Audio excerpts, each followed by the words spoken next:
On the 9th of October last year, I uploaded a video that would ultimately redefine my channel's style of content and make us what we are today, the smartest group of idiots in the TF2 community. And to celebrate that video's 1 year anniversary, I've created this video, a compilation of my favourite content I've made in that time. Thank you so much for still being here with me, all of you. And make sure to comment down below just how hard you crapped yourself when you find the hidden jump scare in this video. Enjoy.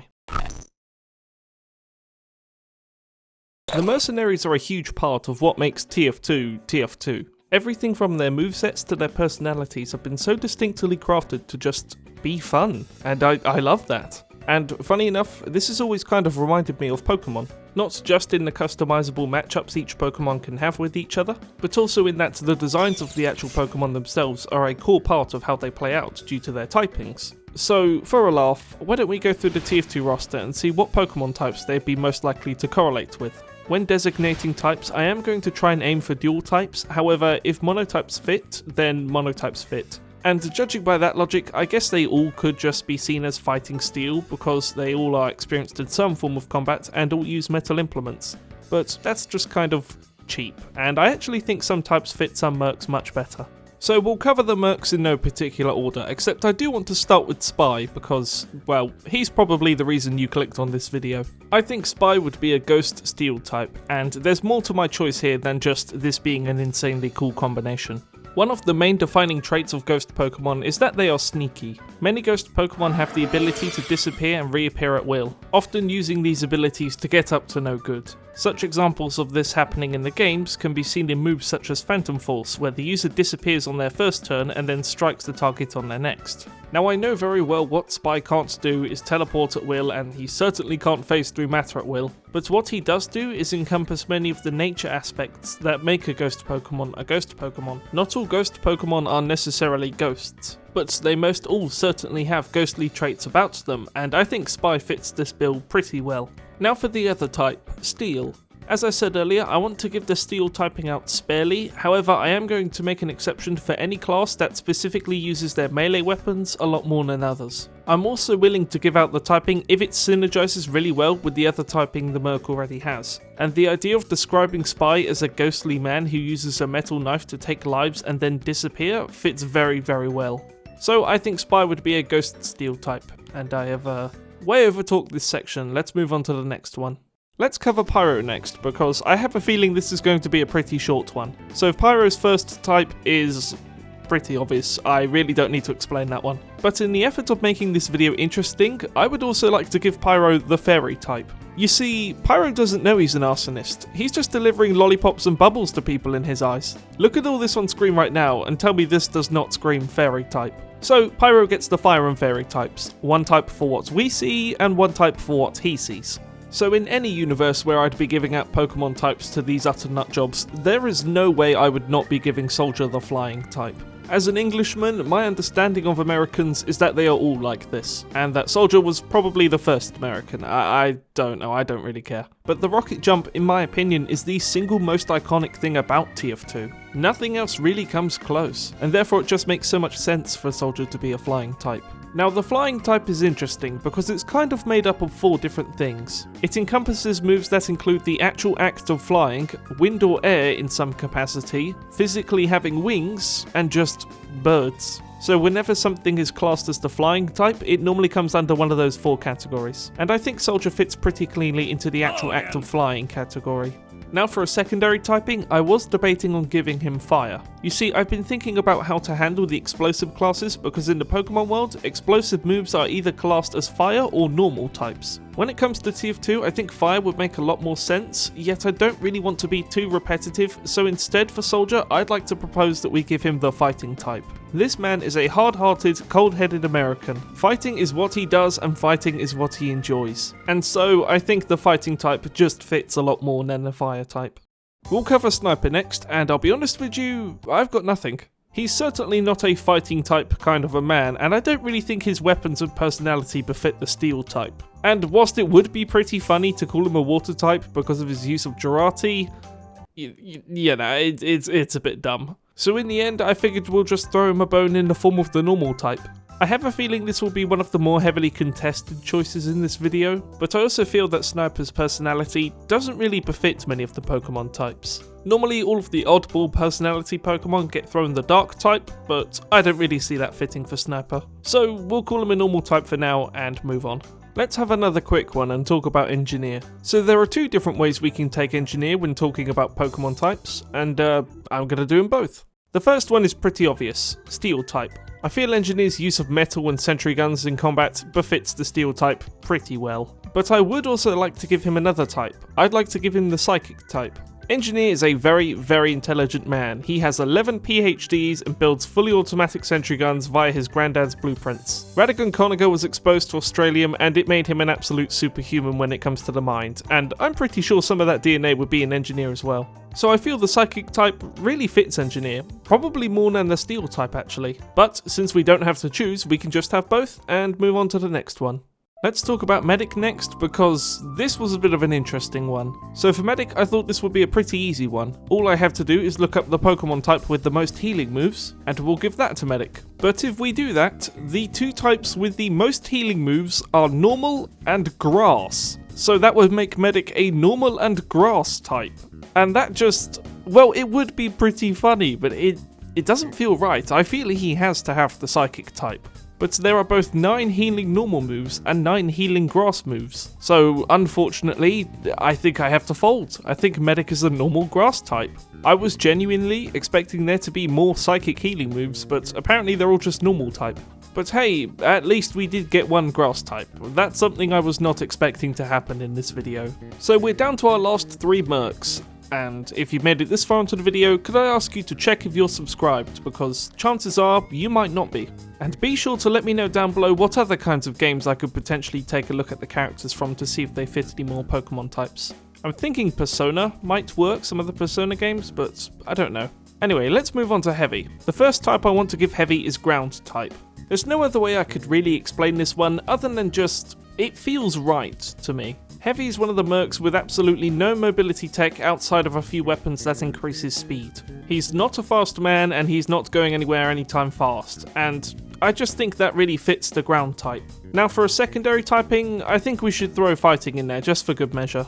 Out of all of the Mercs, I would say that Soldier and Heavy are the ones most likely to be fighting type, and therefore I would like to give it to them both. This just feels like a very fitting combination for Heavy. Also is so in that ground is an excellent defensive typing, whilst fighting is an excellent offensive typing. So I just really like this one. Nothing else to say. Our penultimate Merc is Demo Man. So calling back in how I didn't want to give Soldier the fire type because I didn't want to repeat myself, I am going to give Demo the fire type. Explosives are more to Demo than rockets are to Soldier, so I think this one makes a lot of logical sense. And for a secondary typing, I think we'll give him Steel. Not giving him Steel would be ignoring the whole subcategory that is the Demo Knight. And whilst I absolutely take the greatest amount of joy in pissing off Demo Knights, I feel when it comes to who Demo Man is, we can't ignore his melees, and therefore we can't ignore the Steel type. Although if you just wanted to make him a pure Dragon type because Scotland is dragging the United Kingdom into the ground, I would not mind either. And finally, we bring ourselves to Scout. Scout was by far the hardest Merc to come up with a Pokemon type for. I went through the whole roster and none of them just really seemed to fit him like any of the other types fit any of the other Mercs. So instead, I had to choose one. I considered making him an electric type because he's really fast and zips all over the place, but it doesn't really fit his kit. And for the same reason, I considered making him a bug type because he is incredibly annoying to deal with, but once again, doesn't really fit his kit. He is definitely not a fighting man, and whilst I could just make him a pure normal type, we already have a pure normal type. So instead, I would like to propose that we make Scout a water type. Purely for the reason that he is the class that has access to the most liquids. This one is for all the people who wanted me to make Sniper a water type because of Girardi. Scout Sodas, Mad Milk and Solar Popper are a huge part of who he is. And I feel ignoring aspects of these kits that are just really funny and really cool and really Scout would be a disservice. So Scout is a pure water type. I understand that people are probably going to contest this one, but I've got nothing else that I feel fits. Thank you so much everyone for watching. This was a very different style of video for my channel, but I really enjoyed making it, so let me know down below if you'd like to see more videos in this style. I apologise that I've been away for a bit, but I'm back now, so regular videos should return. Anyway, another final thank you from me, and I will see you later down the sunny road. popping ubercharge, revving your minigun, detonating your stickies. Ew. These are all TF2 based euphemisms to describe that mystical dance between man and woman that always leads children to the worst of places. I happened to have some spare time on my hands the other day, so as a straight man with a wife, I did what literally anyone else would do in my situation. And spend actual units of time I will never get back going through the comics, in-game descriptions of items, and the official Valve animations to see who of our beloved TF2 Mercs have captured someone else's objective. If you'd like to help make my pleads for salvation at the pearly gates easier, you could consider subscribing. I'm trying to hit 8 billion subscribers before the end of the year, so if you'd like to be a part of that cause, I'd really appreciate it. And if you enjoyed this video, after this one you can check out this playlist on my channel which features lots of other like-minded content. There's some silly stuff, and there's also some genuinely good stuff, so there's something for everyone. Now continuing on with the video, we'll start by covering the Mercs who we know for a fact have marketed someone else's garden. Oh, I really don't like that one actually. These Mercs are Spy, obviously, Soldier, and surprisingly enough, Scout. Starting with the most obvious one first, Spy is a man who has been making baguettes longer than Scout has been alive, and in fact his frequent champagne popping with Scout's mother ended up making him a father.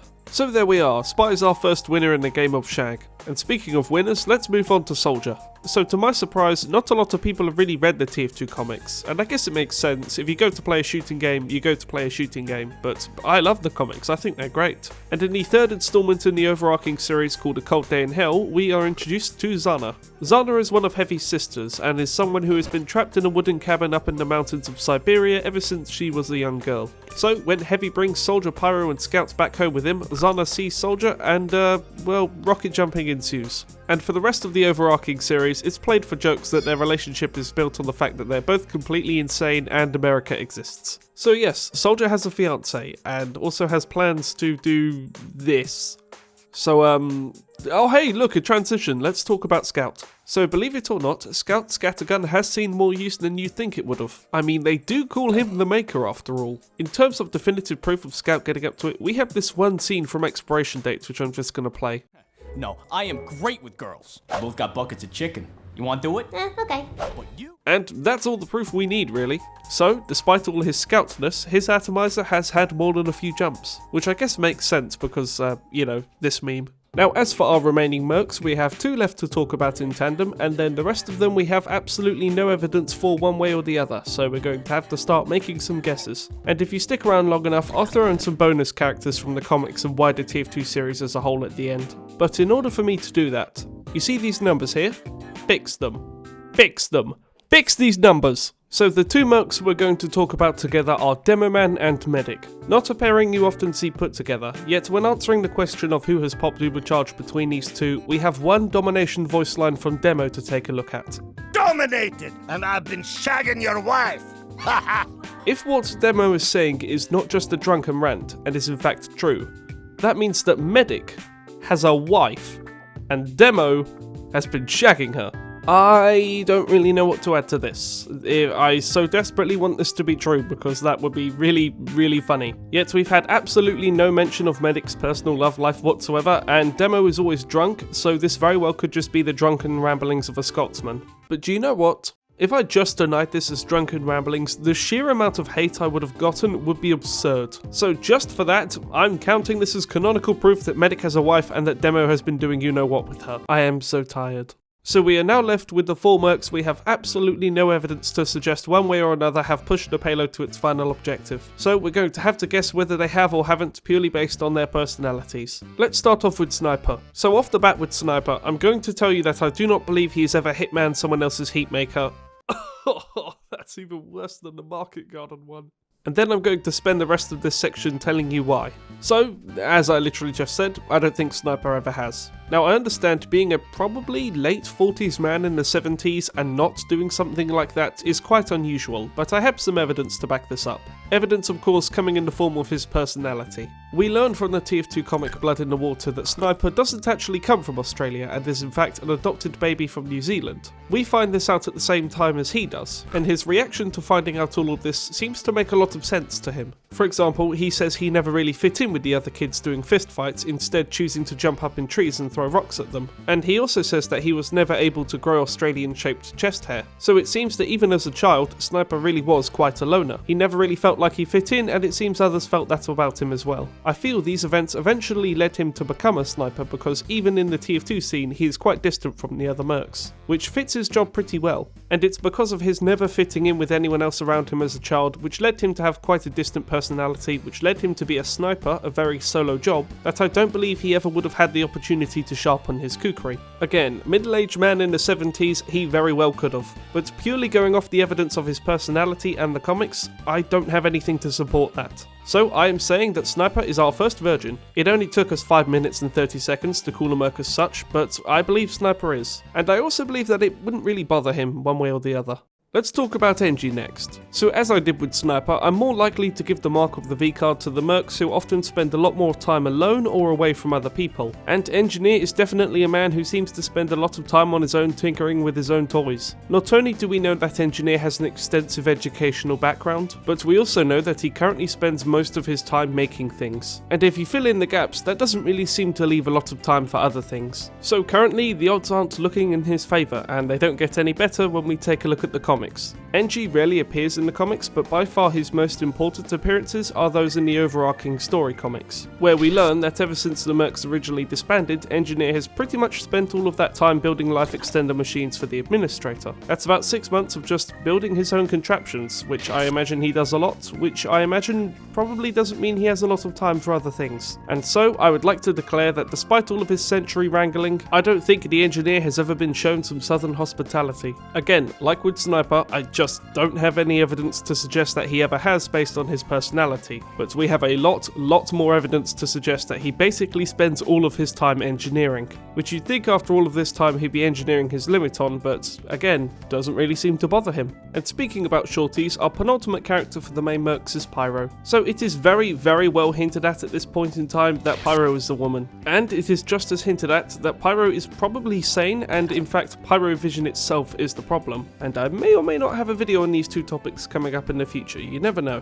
But ignoring all of that, do I think that Pyro's oomph meter has ever been filled? Okay, that is by far the worst one in this video. Well, it's not a very easy question to answer. To answer this question, we'd need to know when Pyro first put the Pyrovision goggles on, how long Pyro has been wearing them for, and what Pyro was doing before the Pyrovision goggles came into play, and we have absolutely no idea for any of those questions what the answer could be. So, we're gonna say no. We're gonna say Pyro never has. Because what am I supposed to do? We know absolutely nothing about Pyro. Not his age, not his gender, not where he comes from, not his race, nothing. And so I'm getting angry over nothing. Right, we're calling it his virgin, and we're moving on. We're moving on to the final of our Mercs, Heavy. So it seems that Heavy probably hasn't had the best of lives at... Oh, I'm getting a call from my wife. I hope she's okay with the fact that I'm talking about fictional men's sexualities. Anyway, we learn from the comics that Heavy probably hasn't had the easiest of lives. In fact, his entire family had been imprisoned in a Russian gulag because his father was a counter-revolutionary. And whether you want to consider it canon or not, we also learn a bit about his childhood from Poker Night at the Inventory. From how he talks about boxing in Poker Night at the Inventory, it's either very likely he went to an all-boys school, or at a certain age the boys and girls were split into their various gender roles. So whilst everything may be leading to him being a no, I'm just going to play this one clip from Poker Night at the Inventory in full for you. You have woman? Not with me, no. But yeah, I have woman. She is pretty? Yeah, cute, glasses, red hair. She has the red hair? No, Heavy. She is not on the other team. You don't have to kill her. No, but I love the red hair. Well, you can't have her either. Maybe we can work something out. So, Heavy and Tycho's wife work something out most likely. So, yeah, sure, why not? Yeah, let's say Heavy's a Chad as well. It's either that, or I have to now make a bunch of low-hanging fruit jokes about how Heavy and his minigun have a relationship. So that's it for our cool gaggle of Mercs. However, as previously promised, we'll now cover a few reoccurring side characters. We'll do this in a bit of a lightning round style, but I want to first thank you for making it this far into this video. Comment down below Heavy the Chad to show me you made it this far into the video, and I'll be sure to like your comment. And with that being said, let's start with the most reoccurring of all reoccurring characters, that being Mr. mispiddling. Now, when talking about mistarpauling in this context, I'm of course going to have to bring up that one tweet by Jay Pinkerton. Now, for those who don't know, Jay Pinkerton, one of the official writers for the TF2 comics, made a now deleted tweet saying that they had plans to make Miss Peeling a lesbian in the upcoming comics. Now, I'm personally not a man who considers deleted tweets to be canonical proof of a character's sexuality, because no one should, but considering how the 7th comic is currently in production, I would be quite interested to see where this potentially goes. But considering her interactions with both the men and the women in the comics, for now we're going to say that Miss Ping Pong has never written on someone else's clipboard. We'll cover the Administrator and Saxton Hale next, because we know that both of these characters have been the man to someone else's co. In fact, they've also been the man to each other's co, evidenced as by this panel in the comics here. Now, if we're talking actual mans, we have the Mann brothers to discuss next. Now, the Mann brothers meet up in the comic Blood Brothers to discuss that they've wasted their entire lives bickering over nothing. And then they both decide that they're going to build a machine to do this.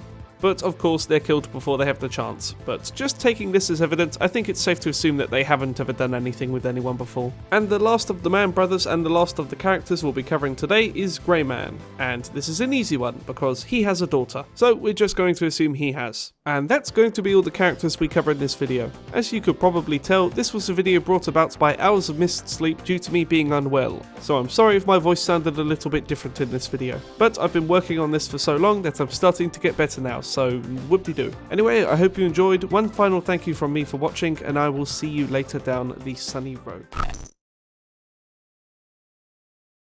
When I was but a wee TF2 playing boy, I distinctly remember finding and watching this one TF2 theory that Array 7 had made. To oversimplify it for you, this was a theory about how the Medic was actually the devil in disguise and that all of the events of TF2 took place in hell because the mercenaries were terrible sinners. This theory was uploaded 11 years ago!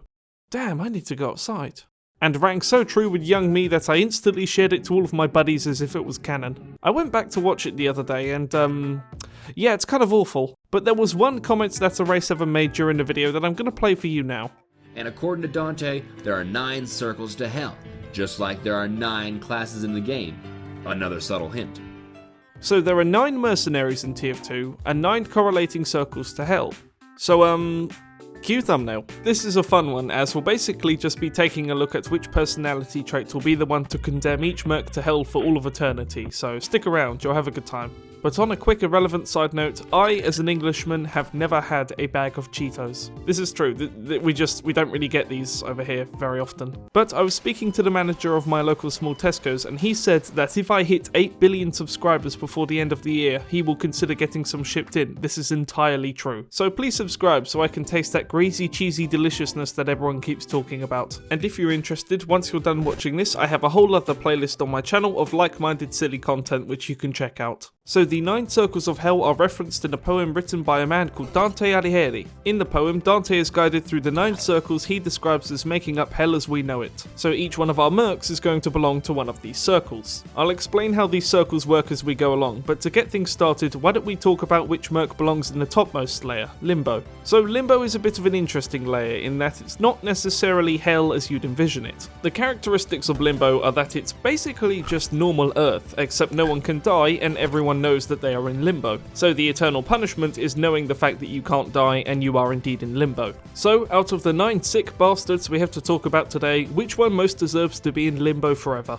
Well, I'm going to say it's Pyro, and I'm going to ask you to hear me out on this one. So, as mentioned in my previous video, it's very likely that Pyro doesn't actually know he's a flamethrowing maniac, as the Pyrovision goggles themselves are what gives Pyro Pyrovision. Evidence to support this comes in the fact that whenever any of the other mercs put on the Pyrovision goggles, they see the exact same thing that he does. So there's a very, very good chance that within all of the gravel walls, Pyro may be innocent. This of course all depends on what Pyro was doing before he put on the Pyrovision goggles and how long he's been wearing them for. And since Pyrovision is kind of the opposite of Limbo, in which Pyro probably has no idea what he's doing, and in Limbo everybody knows that they're in Limbo, I feel thematically this just kind of makes sense. So congratulations Pyro, your punishment for being a pyromaniac was the knowing that you were always indeed a pyromaniac.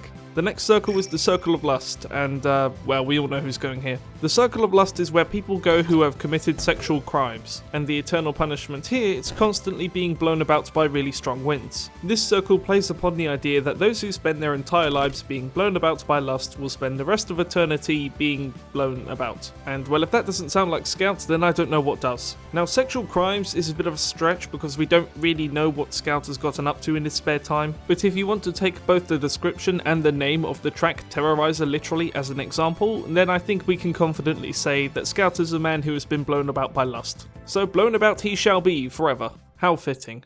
Now, these first few punishments might not actually sound that bad, but don't worry, they get worse. You see, everything above the 5th circle is dedicated to those who've just committed more general sins. However, all of the circles below Wrath are dedicated to those who have committed actual sins against other people. So from Wrath onwards, things descend into the realms of fiery torture and what you typically associate with hell. Isn't this a fun topic? Anyway, the next circle is the Circle of Gluttony, and it's pretty much what you'd imagine. This is where all the world's greedy piggies end up, and one of their eternal punishments is constantly being pelted by a mixture of rain, ice, sleet and hail. Which doesn't sound too bad, but then you also find out that this is where Cerberus lives, that one 3-headed dog. And he goes round eating all the people, so this circle plays on the idea that those who ate for their entire lives will now be eaten for all of eternity. In this circle, people either regenerate once being eaten, or just kind of lie there on the floor, half-eaten forever. So it's a never-ending circle of snack time. And speaking of never-ending circles of snack time, what does that remind you of? Yeah, I'm sorry, Heavy, this is probably where you'd be going. Heavy is by no means a glutton, but he is a fat bastard. And so, out of everyone here, I feel he best fits the Circle of Gluttony.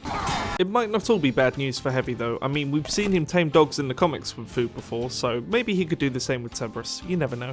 Now, the next circle is the Circle of Greed, and this was by far the hardest one to decide on for this video. Greed in this context refers to the physical hoarding of items, so things like money. And the punishment is that everyone here is constantly pushing around either really heavy boulders or huge bags of money and fighting each other. So the play on terms is that you are now forced to fight people with the weight of your wealth that you accumulated. And upon hearing this, you can probably start to understand the problem I had. None of our mercs are greedy in the sense of how Dante would use the word. I mean, yeah, they're all working for money, but so is everyone else on the planet. So I had to get a bit creative for this one, and I eventually decided that this is where Demo is going. We know that Demo makes a lot of money and has multiple jobs. In fact, in the War comic, we're not only told he makes $5 million a year, but we're also shown the mansion he lives in. All of this is spurred on by his mother, who doesn't really seem to be a greedy person, but is instead insistent that Demo is lazy. Demo Man's father, for example, had 26 jobs, but also didn't make anywhere near as much as him. So whilst it may not be greed that spurs Demo on, he does seem to have amassed quite a fortune.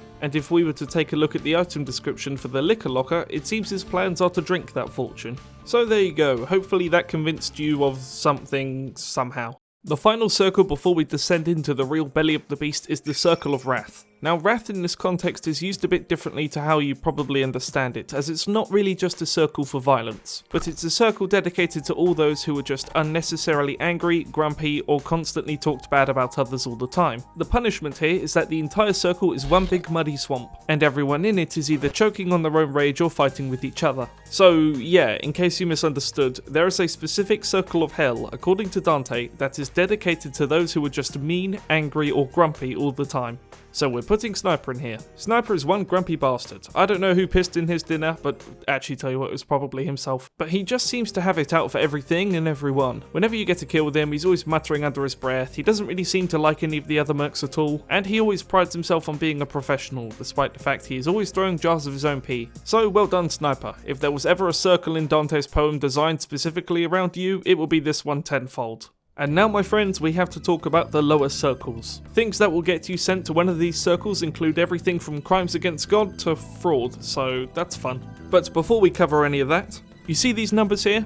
I said last time to fix them, you didn't fix them properly, so fix them. Fix these numbers! Anyway, so the next circle is the Circle of Heresy. For those who don't know, a heretic is someone who holds firm beliefs that go against the church. So heresy is the general name that said beliefs are labelled as. The punishment for this circle is that everyone is being lied down in stone tombs which are constantly being stoked with flames, whilst fallen angels circle the tombs and make sure everyone is properly suffering. Now, upon hearing this, you might not think this really matches any of our mercs, as all of them are hired killers and none of them have really shown any religious beliefs one way or the other. However, this is where I'd like to switch swoop in and say that I think Engineer belongs in this circle. To our knowledge, Engineer has built not one, not two, but 3 life extender machines. The blueprints for these machines were originally designed by the Engineer's grandfather, Radican Conager, and his motive for doing so was this quote here by Blutarch Man. Quote, "God wants me dead, Mr. Conager, and we are going to defy him." And, well, that sounds like a lot of heresy to me. This is even something Array7 picks up in his original video, so you know I'm on the right track. Breaking the natural order of life and death and pumping a life-extending metal into someone's bloodstream has got to be some pretty strong heresy. So I really hope Engineer enjoys his steak well done, because he's gonna be one forever. The penultimate circle is the Circle of Violence, and you can bet your ass this is where Soldier's going. Now, the Circle of Violence is split into 3 different parts between those who committed violence against others, those who committed violence against themselves, and those who committed violence against God. So I feel Soldier is going to lie pretty firmly in the those who committed violence against others category, and the punishment found in this section is the River Phlegethon, which is basically just a boiling river of blood. The damned will have to lie in it forever as centaurs guard the river, making sure no one gets out. So, do I really need to explain why Soldier is ending up here? This man is nothing but violence, it's what gets him up in the morning. But I will add that this is the circle Array7 originally thought all the Mercs would be going to. But considering how we're limiting one Merc to one circle, I think Soldier's making his new home in here, and I don't really think he's gonna mind. Now, the actual penultimate circle we have to talk about is the Circle of Fraud, which is split into 10 different sections. Do not worry, we will not be covering them all. The only section, or Bulger as they're properly known, that we're interested in is the outer one, because this is where I believe Spy would reside. The most outer Bulger is for fraudsters of love, so anyone that has conned anyone into doing anything love related is probably going to end up in this circle. Granted, this is quite similar to the Lust circle, but it has its own defining rules. And the eternal punishment given here is that those who have been damned to this circle must run for all of eternity whilst devils whip them if they go too slow. Now, we don't know the entire story between Spy and Scout's mum, however we do know for a fact that he is Scout's father and that he ran away from Scout's mum during her pregnancy. The reason he said he did this was because he was young at the time, but it seems he's still quite fond of Scout's mum. But unless my understanding of the source literature is completely wrong, I still think this counts as a fraud in the love department. Spy betrayed the family he could have had with Scout, leaving him without a father, which is quite sad. So no amount of going out for milk or fags is going to save you from this one, Spy. Should have stuck around. And at last, we have reached the final circle of hell, the Circle of Treason, and this is where Medic resides. The ninth Circle of Hell is split into 5 different parts, with 4 of them being huge frozen lakes, and 1 of them being the centre in the middle where Lucifer himself resides. And that is where we will find our Medic, because we actually know that when he dies, he goes straight to hell and talks to the devil himself. But then he escapes because he has accumulated all of the souls of the other mercenaries and uses them to bargain with the devil. Which means that if all of the other mercenaries didn't have souls, they technically couldn't die and be sent to hell, which might mean that this entire video is pointless. Thanks for watching, everyone, and thank you for sticking around to the end. As you might have been able to tell, this video required a lot of research, so I'd really appreciate it if you gave it a like and subscribed as well. I'm also very sorry if I misunderstood any of the source material at any point and offended you somehow, but I don't care. Anyway, that's one final thank you from me for watching, and I will see you later down the sunny road.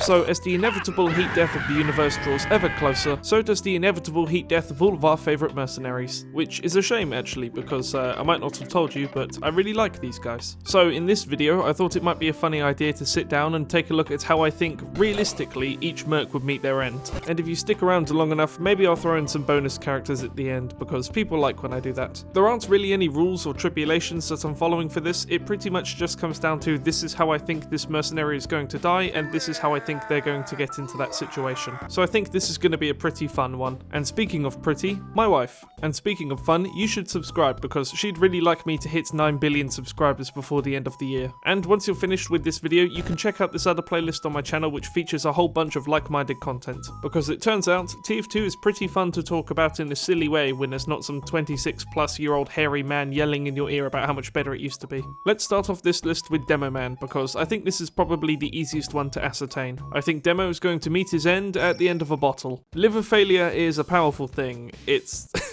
more powerful than love. It doesn't matter how much you love that bottle of Jack Daniels, eventually it's going to pull out a flip knife and it's going to go straight through you. Now, despite all of this, I think Demo has done fairly well for himself, considering how he's Scottish and the average Scottish life expectancy is 35. So the fact that he's probably either somewhere around that age or a bit older is, well, it's commendable. But Scotland, pyrotechnics and alcohol are a very, very dangerous combination, so eventually I think one day it will catch up with him. I think one day the doctor will tell him that he has severe liver failure and can't have another drop of alcohol, and then he'll immediately tell the doctor,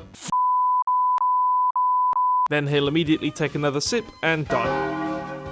And that'll be the end of Scotland as a country. Moving on to Spy next, this one is also an easy one. You see, lung cancer is a powerful thing. It's also more powerful than love. And the pack-a-day Spy smoking isn't exactly the kind that keeps the doctor away, because no fags do that, he's going to die. Now, to once again bring up the ages of our Mercs, Spy's probably somewhere in either his 50s or 60s, so if he were to get lung cancer, it probably wouldn't be too far away. And I don't really see him dying on the job either, because he's quite an intelligent man and has been a spy for a very long time. So I think the most realistic expectation for how Spy is going to die is that one day he will get a terminal diagnosis for lung cancer and he'll just live it out until he goes. Yeah, it's not a very funny way to end the segment, is it? So, I guess he could become Walter White, I don't know.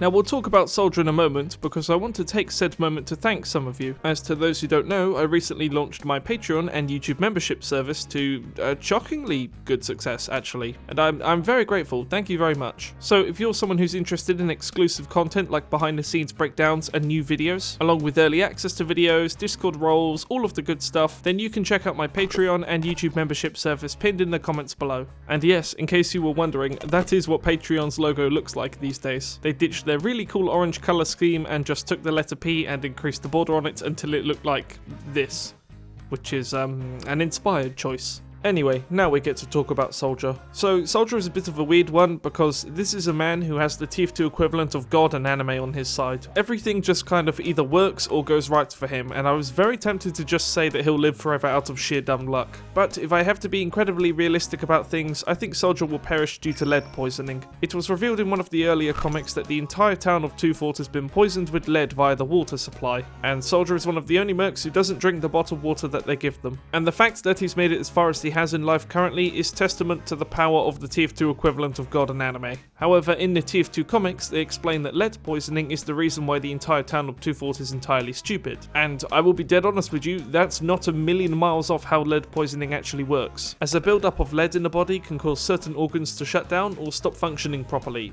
like the brain, for example. So it's quite shocking to realise that we're already seeing the effects of Soldier dying in motion. The man's probably going to be dead by the end of this video. Now, with all of the Mercs we've covered, it's actually quite surprising that none of them have died on the job yet. So let's change that by talking about Pyro, who I think will accidentally burn himself to a crisp one day. Now, when designing Pyro, the developers were absolutely playing with fire.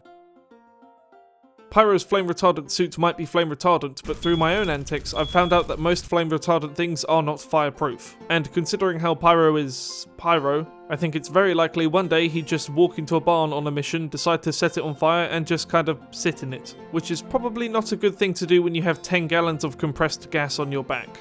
Wow, this really is a cheery video, isn't it? Anyway, we'll talk about Sniper next, because he's one of the only Mercs that we know is actually dying of something. You see, kidney failure is a powerful thing, so powerful that I'm not going to make the joke for the third time. But I will tell you that Jurati is equally as powerful, and since Sniper takes Saxton Hale's Jurati pills, which triple the size of his kidneys, he also needs to take Saxton Hale's pain tonic, which stops him from feeling the pain of his organs shutting down. Now, in case you didn't catch any of the red flags in that, taking the Saxton Hale Jurati pills triples the size of your kidneys and shuts down some of your organs, which I'm just going to assume means it also shuts down your kidneys. Now, to suppress my inner biology nerd, the kidneys actually do a bunch of really cool things, but the main thing they're most well known for is filtering out excess water and toxins from the bloodstream, and if they shut down, they can't do that, and your blood is going to fill up with those things, and that can be incredibly fatal. So it seems that Jurati is a very, very short-term solution to spies. I'm amazed Sniper is still living.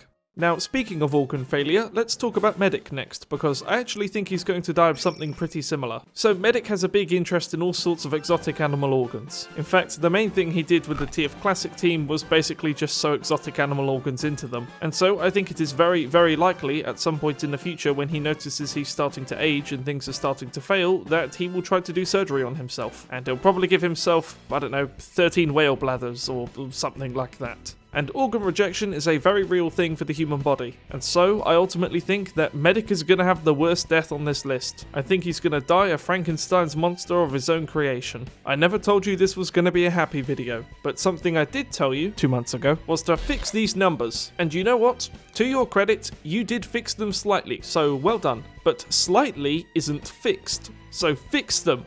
Fix them! Fix these numbers! Okay, we'll talk about Scout next, and fun fact, this is the longest I've ever gone in a video like this without talking about Scout. I have absolutely no reason why. It's always just a good idea to get him out the way first. And maybe I should have done that for this video as well, because coming up with how Scout is going to die is difficult because there are so many ways he potentially could. But in the end, I concluded that the majority of those ways result in some sort of fight, and therefore I think Scout is going to get his nose punched through his skull. When it comes to a death like this, Scout is absolutely a man who would go looking for it. He's the kind of man who would pick a fight he'd absolutely know he couldn't win under any circumstances, but still kind of thought he would slightly and would just die horrifically. Now, I guess something I should have mentioned at the beginning of the sniper segment was that all 3 of these previous Mercs have all died in the comics, yet I'm not counting that in this video because, well, at the very end of the final 7th comic, they're all still alive. So this video pretty much hinges on how I think they will ultimately meet their end. So December 4th, 1987 is going to be an interesting year. So I'll let you in on something here, my dear viewer. I was fully done recording the bonus segment for the bonus characters we're going to talk about in a minute, and then I realised, oh god, I left Heavy in the car. I completely forgot to talk about my maid in my video, and I'm very disappointed in myself. So here we are, here's the retrospective Heavy section, and I think he's probably going to die of like a heart attack or something. Heavy is not a thin man, and neither is he a light one. Go figure. But those in combination with a high meat diet and the fact that he's aging probably means he's going to have a heart attack pretty soon. It's not healthy to be overweight, a statement I genuinely cannot believe is considered controversial to say in this day and age. But to cut Heavy some more slack than he's already eating, I guess it is his job to be heavy, so I understand why he hasn't made any healthy life decisions yet. But now is as good as a time as any. And with that, we progress to our final mercenary, Engineer. Now normally with these kinds of videos, the list is just completely random, and I don't really think too much about the placements of anyone except for the first slot. However, this time I have thought very hard about Engineer, and he has deliberately come last in this video because I think he's the only Merc who's just going to live a normal life and die of old age. After working with the administrator on her life extending machine for such a long amount of time, Engineer seems to be a man who is very determined not to live forever, and he also seems pretty determined to not really interfere with the natural flow of things one way or the other. So I don't think he'd go looking for a death, I don't think he'd be trying to avoid it, I think it would just come naturally to him. And I guess that's a bit of a sweet note to end our main Mercs on. Now, as previously promised, you're still here, so let's talk about some bonus characters. Starting with Miss Pauline, I think she's also going to die of old age. We don't really know what happens to Miss Pauline at the end of the comics, but I think it's implied that she takes over the administrator's job, which means she stops going into caves, burying bodies, getting shot at, all the kind of stuff she normally does. And so I think her future is probably pretty safe and behind a desk, and unless paperclip related injuries used to be considered a lot more fatal back in the day, I think she'll live out a probably normal and relatively healthy life from here on out. Now, speaking of the other women in the Team Fortress group, I think Zana is probably also going to die of lead poisoning. Somehow her and Soldier managed to raise 2 children that didn't immediately die at the age of 0. But considering how there's a high chance that they've been all drinking the 2 Fort water as well, things are going to go pretty bad pretty soon. So I'm grouping her in with Soldier on this one. And finally, as for Saxton Hale, I think this final page in the 7th comic is implied that him and Mags either get mauled to death by, you know, big cats or jump off a cliff. So it's one of the two. And that'll do it for this video. Thank you very much for watching. And an extra special thanks to my elite tier Patreons and YouTube members. I am Skylar, Sukos, and the real Hatsune Miku. I'm so honored to have you here. And with all that being said, I will see you later down the sunny road. Hey, do you like TF2? Ah, of course you do, look at you. Every time I've looked back at my channel this year, I've been really surprised at just how few videos I've been making in what I deem my signature style. Then I remembered that I've recently been playing TF2 for as many hours as Asmongold has spent shutting up, so So, not a lot, basically. Yeah, there's this little thing called Marvel Rivals that came out last year. It sucks, but it's also amazing, just like 100 Gex. Ill-conceived, time-wasting, probably should have been destroyed, but eventually enjoyable if you're willing to stomach over 200 hours of stimuli-related injuries to get there.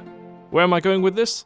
You think I am? Anyway, let's talk about the thing. I recently had a spider infestation in my house, and when deciding on what the correct service to call about it was, I ultimately ended up phoning my local demolitions expert because there is no way in hell I'm letting me or future generations who live in this building deal with any of that. And it really got me thinking about how useful the TF2 Mercs' varied proficiencies would be in real life. How much real-world need for there is someone who is violently enthusiastic about explosives, or medicine, or eating. There are three main criteria betwixt our fellows will be judged: how good they are at their current job, how relevant their current job is in modern society, and what other transferable skills may they have to allow them to get any other jobs. And I understand that for the past several years of their lives, the TF2 Mercs have been, how did the old crone put it? Blowing each other up on a daily basis. But for the sake of theory crafting, we're going to be ignoring any crimes they may have committed during their jobs as mercenaries. So, how employable are you? I mean, how employable are our mercs? Let's find out, shall we? I cannot think of a single real-world, modern-day example in which an autistic man with a flamethrower is of any societal value. Pyro's other proficiencies include guerrilla warfare, improvised explosives, and a severe vitamin D deficiency, things that are only valued in countries like South Sudan and maybe Switzerland. Pyro's full job title is that of a pyromaniac, not a pyrotechnic. Those are two very different things.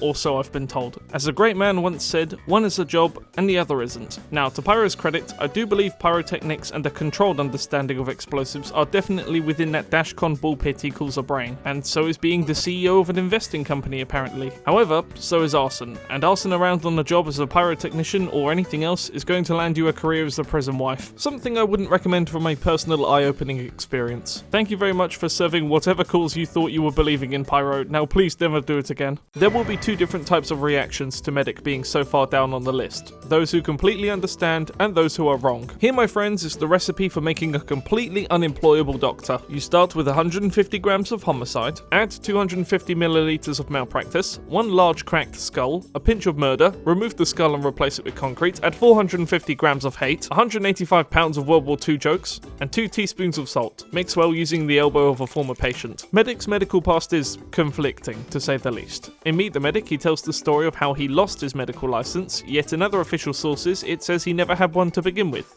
So which is it, Obama? Assuming that Medic was illegally practicing medicine long before his employment with the TF team, that would make him unemployable as, let's see here, anything. In any working field, which is a really big shame because Medic clearly has some talent for things like engineering or military strategies, and dare I even say, practicing medicine at some times. His inventions could go on to make utter millions, but I just don't think anyone's going to give him funding for them to begin with. So unless he's able to find another evil team to work with, I think Medic is going to spend out the rest of his days on whatever the Germans call benefits. Probably something like Benenfaten or something like that. Look, okay, the unfortunate reality of the world we live in right now is that everybody needs soldiers. That is the most political you will ever see me become on my channel. That is, until I become an Undertale YouTuber and start shipping male characters in videos who are very clearly not gay. Everybody might need soldiers, but nobody needs this one. If I had known all those years ago, the flanderization of Soldier's character would lead him to be one of the hardest mercs to position on this list, I wouldn't have done anything. So, Soldier has had jobs outside of being a soldier for the TF team. He is, for example, apparently an accomplished lawyer, and is also probably the steward of a raccoon sanctuary. However, not only is he not working in any of those fields with his current profession, but he is also the second merc on this list who is completely unhireable for his main profession in the real world. Military soldiers need extensive background checks and mental assessments in order to, be hired. Something tells me this man isn't passing any of those. This video is being made from the point in the TF2 timeline where everyone is currently working their main jobs, because, how on earth am I supposed to know what any of these guys are doing from this single panel? But regardless of where you spliced it or how you dice it, there is no way in hell this man is being employed anywhere. I don't know, except at maybe Waffle House. We don't really have those in England. I've never seen one, but I've heard they're just terrible places. Alright, we're 5 minutes into the video, you know what that means, it's time to subscribe. If you've made it this far into this video, I'm pretty confident you're going to enjoy my next TF2 video, so stick around for that when that comes. And another reminder that I have that same playlist up on the channel featuring all of my like-minded content if you're interested in that as well. Now, I promise this self-promotion isn't just for self-promotion, as this is sort of a natural break in the video. Every Merc we've covered has been completely unemployable so far by my standards, and all of the others we're going to cover are by varying levels of success. This, ladies and gentlemen, this here is varying levels of success. In fact, if you looked up the word varying in the Oxford English Dictionary, the best one, you would find a passage underneath which reads, I love you, man. Despite being an alcoholic so beyond the border you can't even call it a line anymore, Demo has more than one job. We learn from this panel here in the Demo vs Soldier comic that he actually has 3 jobs, and considering his total yearly earnings, these jobs have got to be good. The only hint as to what one of these jobs might be is house cleaning, as this is referenced in several of Demo's official pieces of media. Now, this is probably just a joke about a demolitions expert's, you know, house cleaning, but as a wise man once said, house cleaning's an alright job, so that's good enough for me. This unfortunately means that Demo is more employable than I am, and with that said, I'm just gonna go over here and yeah, okay. Yeah, let's move on. Demo is only this far down on the list because whilst yes, he is technically employed, I don't think he has any employable skills. To get a job, you usually need to pass an interview and have good people skills. Something quite hard to do when you have the skills and smell of a Scottish girl's handbag.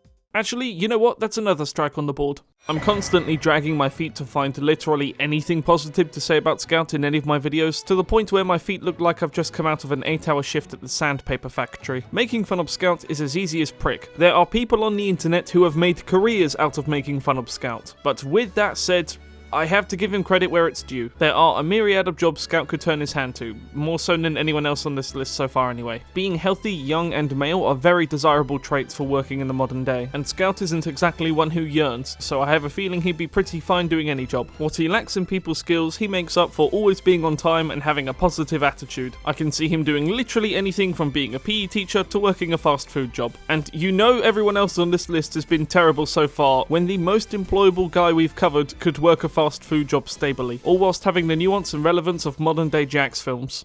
God, what happened to you Jax films? No, I want a serious answer. What happened to you Jax films? Now that we've completed one completely irrelevant tangent, why don't we go on another? I don't actually know if sniping is a good job, mate. For the research of this video, I decided to look into snipers in the British Army specifically, and apparently they don't get paid any more or have any extra privileges than any other soldier. And the reason I didn't do this for the Australian Army is because I can't read their language. Hitting the guy over there is not as easy as hitting the guy over there. You have things like wind speed and trajectory to calculate. So I'm not saying the cake is a lie, but I am saying it's a lot smaller than what we've been led to believe for the past 18 years. I think if Sniper were to get any other job, it would definitely be sniping, if not something else in the military. Again, lacking in people skills, but that's not necessarily required for the field. He is accurate, punctual, and most importantly, emotionally detached from serious fields of work. That's a very hard skill to come by, which is beneficial in fields like medicine and military. Sniper's future is definitely in the military. Outside of that, I'm not too sure what other jobs he could get. Despite the dialogue being very tightly worded and snappy so far in this video, thank you by the way, I honestly don't really have a lot to say about spy. A spy is a very loose moniker for a myriad of jobs and positions. The term spy can cover everything from a field agent to a private eye, a non-government funded sector, so exactly nailing down what spy's profession and skill set is a little bit complex. But I think the simplest answer to this problem is that spy is pretty much good at everything. Formal, well-dressed, good with money, good at teaching, good at killing, good at sneaking.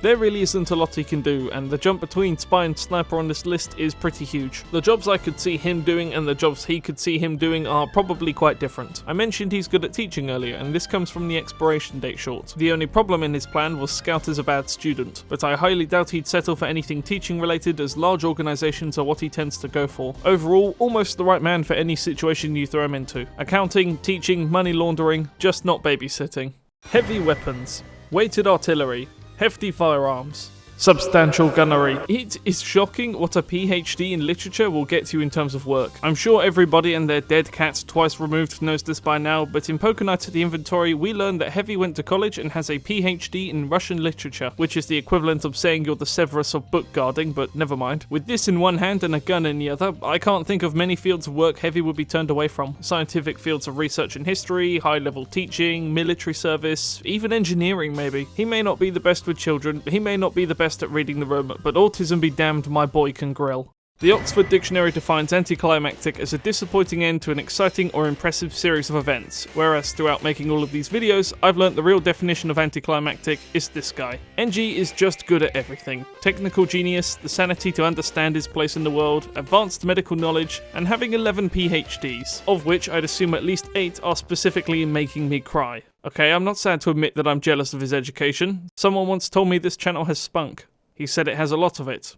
He was also dribbling at the time. Hospitals, governments, and entire countries and continents would hand over life and death to have him on their side. Yet he spends most of his time building machines specifically designed to shoot people in different shirt colours. The amount of videos I've made asking the question of which Merc is the best at something, only for this guy's ugly mug to start skyrocketing into first place is just, well, it's frankly upsetting. But it's the truth. It's the unfortunate truth. NG solos, no questions asked. So there are two different ways I could start a video on as dumb as a topic as this. I could either A, do what most YouTubers would do and write a 40-second intro about how the FNAF games have redefined indie horror and then somehow link that back to TF2, or I could just make a Fazball joke and we begin. So Fazball privileges revoked. So today we're going to be talking about which of our beloved TF2 Mercs would survive all 5 nights at Freddy's. In this context, we're defining survive as actually beating all 5 nights. So we're ignoring the 6th night and we're ignoring the custom nights. And also by survive, I mean they actually have to play the game of Freddy's, so they have to turn up every day, they have to survive 6 hours and then go home. Times 5. None of them will have any of their weapons, and none of them will have any of their tools. So whilst it would be funny to say that Medic could bring the vaccinator so he can be immune to all of Freddy's bullet type attacks, it just doesn't really seem in the spirit of the game. So this is purely a test of both intellect and timing, and those are two things that can be given to you by today's spot. I don't have a sponsor, I've never been sponsored before. So we'll first cover one of the Mercs who I think would survive all Freaky Nights at Fun Days, and then we'll cover someone who I think wouldn't, and then we'll keep doing that until it's bedtime. So the first Merc who I think would survive all 5 nights at Freddy's would be Engineer. In my What Pokemon Types of the TF2 Merc Speed video, I suggested that Engineer would be a Steel Psychic type due to his incredible understanding of mechanics and overall vast intellect. And I think that applies here as well. I don't think people really realise just how intelligent Engineer is. The man has 11 PhDs and builds his great-grandfather's blueprints with ease. If anyone has both the intellect and the mechanical understanding to know how the game works and how the animatronics play, it would be Engineer. He wouldn't fumble the lights, he'd know how to manage his power, and he'd probably clock pretty quickly that Foxy stays relatively still if you check Pirate Cove here and there. And he'd probably taunt the animatronics while he was at it for being poorly designed and badly made. So, with no question in my mind, Engineer would be the very first of our Mercs to survive all 5 nights with relative ease. But on the complete other end of the spectrum, I think Scout is the first Merc who wouldn't even survive a single night. And, fun fact for you, is also canonically dead by the time FNAF 1 takes place. So according to the comics, Scout dies on December 4th, 1987, which means he would be alive for the events of FNAF 2, which takes place in 1987, but not the first game since the first game actually takes place later. And this, ladies and gentlemen, is why I think Scout would not survive even a single night of 5 Nights at Freddy's 1. And it's because he is the Bite of 87 victim. So we also learn from the comics that Scout's first name is Jeremy, and the character we play as in FNAF 2 is called Jeremy. In this universe, where Scout got hired to be the night guard at Freddy Fazbear's Pizza, we cannot overrule the coincidental name choices here, and therefore we're just going to assume that Scout got bit and died. Now, the final thing I should bring up on this topic is that FNAF 2 actually takes place on November 12th, and Scout dies on December 4th of the same year. So if we were to assume that Scout got bit around the 12th or 13th of November, we could also assume that he was in a coma until the 4th when he actually died. So, there you go. Scout wouldn't survive a single one of the 5 Nights at Freddy's because he canonically died in 1987 when he was bit by a rogue animatronic. I defy you to tell me my logic is flawed. Let's go back to another Merc who I think would survive all 5 nights, and that is Medic. Just like with Engineer, Medic is one of the Mercs who is a lot more intelligent than people give him credit for. All of his healing technology was built by himself, and whilst yes, a lot of it does look pretty Frankenstein together, you can't deny that it works. And he doesn't just possess technological know-how, he also possesses biological. So I think that Medic is another Merc who would have both the intelligence to understand how Freddy's works and the confidence to put it into practice. And also, I'm fairly confident he would want to be at Freddy's. If you were to tell Medic that he had the opportunity to analyse robots possessed with living soul metal, he would not turn it down. So, easy win for Medic, easy win for Fazbear Entertainment. Returning to the Mercs who wouldn't survive all 5 nights, let's get Demo out of the way. We all know Demo's not going to make it, he's going to be flat out cold and plastered drunk. He might wake up when Chica's crashing about in the kitchen, sure, but when she stops, he'll go back to sleep. Now, if it's night 1 and none of the other animatronics are actually really moving about fast enough, you'd think he'd still survive. However, he's not checking Pirate Cove, so Foxy's gonna come for him. So whichever way you slice it, Demo's not gonna live this one, which makes me happy because I completely and utterly hate Demo Knight mains and everything they stand for. Returning to the classes who I think could survive all 5 nights, I think Heavy could do it. Heavy is actually quite a deep character, but this isn't really explored by both the community and Valve, so I don't really blame anyone for not knowing. If you want to consider Pokéknight at the inventory canon, he technically has a doctorate in Russian literature, which would actually make him more of a doctor than Medic. And I personally see this as pretty in line with his character, so I believe it. My point being is that Heavy is not only a strong man, but he's also a strong thinker. And a strong thinker is what you need to be good at Freddy's. And speaking of strong thinkers, let's talk about Pyro and why I think he wouldn't survive. So it's revealed to us in the comics that Pyro sees the world as pretty plain and dull when there's no fire involved. And considering how he's not going to have any of his weapons or tools with him, I imagine making fire would be pretty hard and he'd actually find Freddy's pretty dull. And so I don't think he'd take the situation very seriously, and I think he'd be caught. Within all of my videos in this style, there's always one pick that's really controversial, and I have a feeling that Pyro's going to be that pick for this video.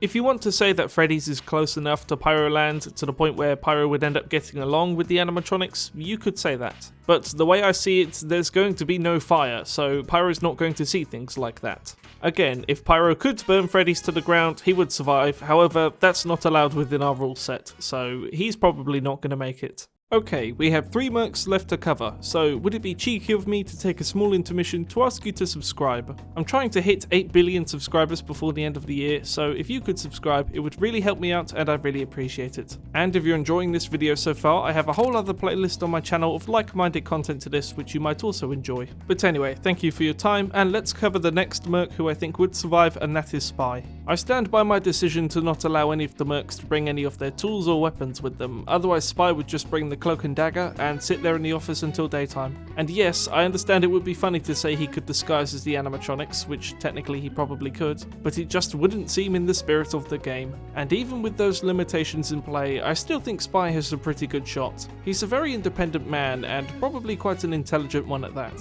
And so if he only has to rely on himself and no one else, I think Spy could survive all 5 nights pretty well. Spy is a man who knows how to instill panic and fear into people, and I assume he'd also know how to deal with those emotions quite well. And speaking of running out of transitions, I think the final Merc who would not survive all 5 nights is Sniper. When it comes to intelligence, brawn, and all of the things like that, Sniper's just kind of in the middle. He doesn't really execute any depth of his own personality very often, so there's not a lot I can really grasp about him just from the way he acts in game and in the comics. Most of the times he acts clever or knowledgeable are in relation to the job of sniping, and he's not going to be bringing his gun with him to Freddy's, so I have a feeling he's going to be a duck out of water here. So that's a no-go for Sniper, he is becoming Freddy fast food. And now we are on to our final mercenary, Soldier. There is no universe in which Soldier should survive 5 Nights at Freddy's, that's just not fair. He has the lowest intelligence out of all of the Mercs, the lowest spatial awareness, and just the kind of lowest everything. But I think Soldier would survive through sheer dumb luck. Everything seems to kind of just go right for him. And he doesn't really care either, he doesn't know what's going on. The likelihood of him being plopped down into the middle of the FNAF 1 office and just pressing a button and it just happened to close a door whilst Foxy runs into it is incredibly high. So I think Soldier would survive just out of the fact that he is Soldier. And if you take issue with this, well, the video's already over 8 minutes, so thank you for watching everyone, and happy Halloween. Consider this video my Halloween special, as I will be away and there will be no further videos for the month of October. Halloween is by far my favourite holiday, so if you'd like to see all of the things I'm going to be getting up to in the next week, you may join my Discord server, link down in the description below. And also, happy Scream Fortress. Scream Fortress goes away on November 7th, so you have a long time to get your contracts done, but I wouldn't dote on them. So party up with a couple mates, put on some Halloween music, and have fun. And with that, it's one final thank you from me, and I will see you later down the sunny road. Sometimes before my day truly begins, I like to stand in front of the mirror and stare into the eyes of the angry sack of pissy air I've become, and think back to an older time about that young, spunky piece of arse I used to be who really liked TF2 and Pokémon. Wait a minute, I still like those things. And I'm only 22.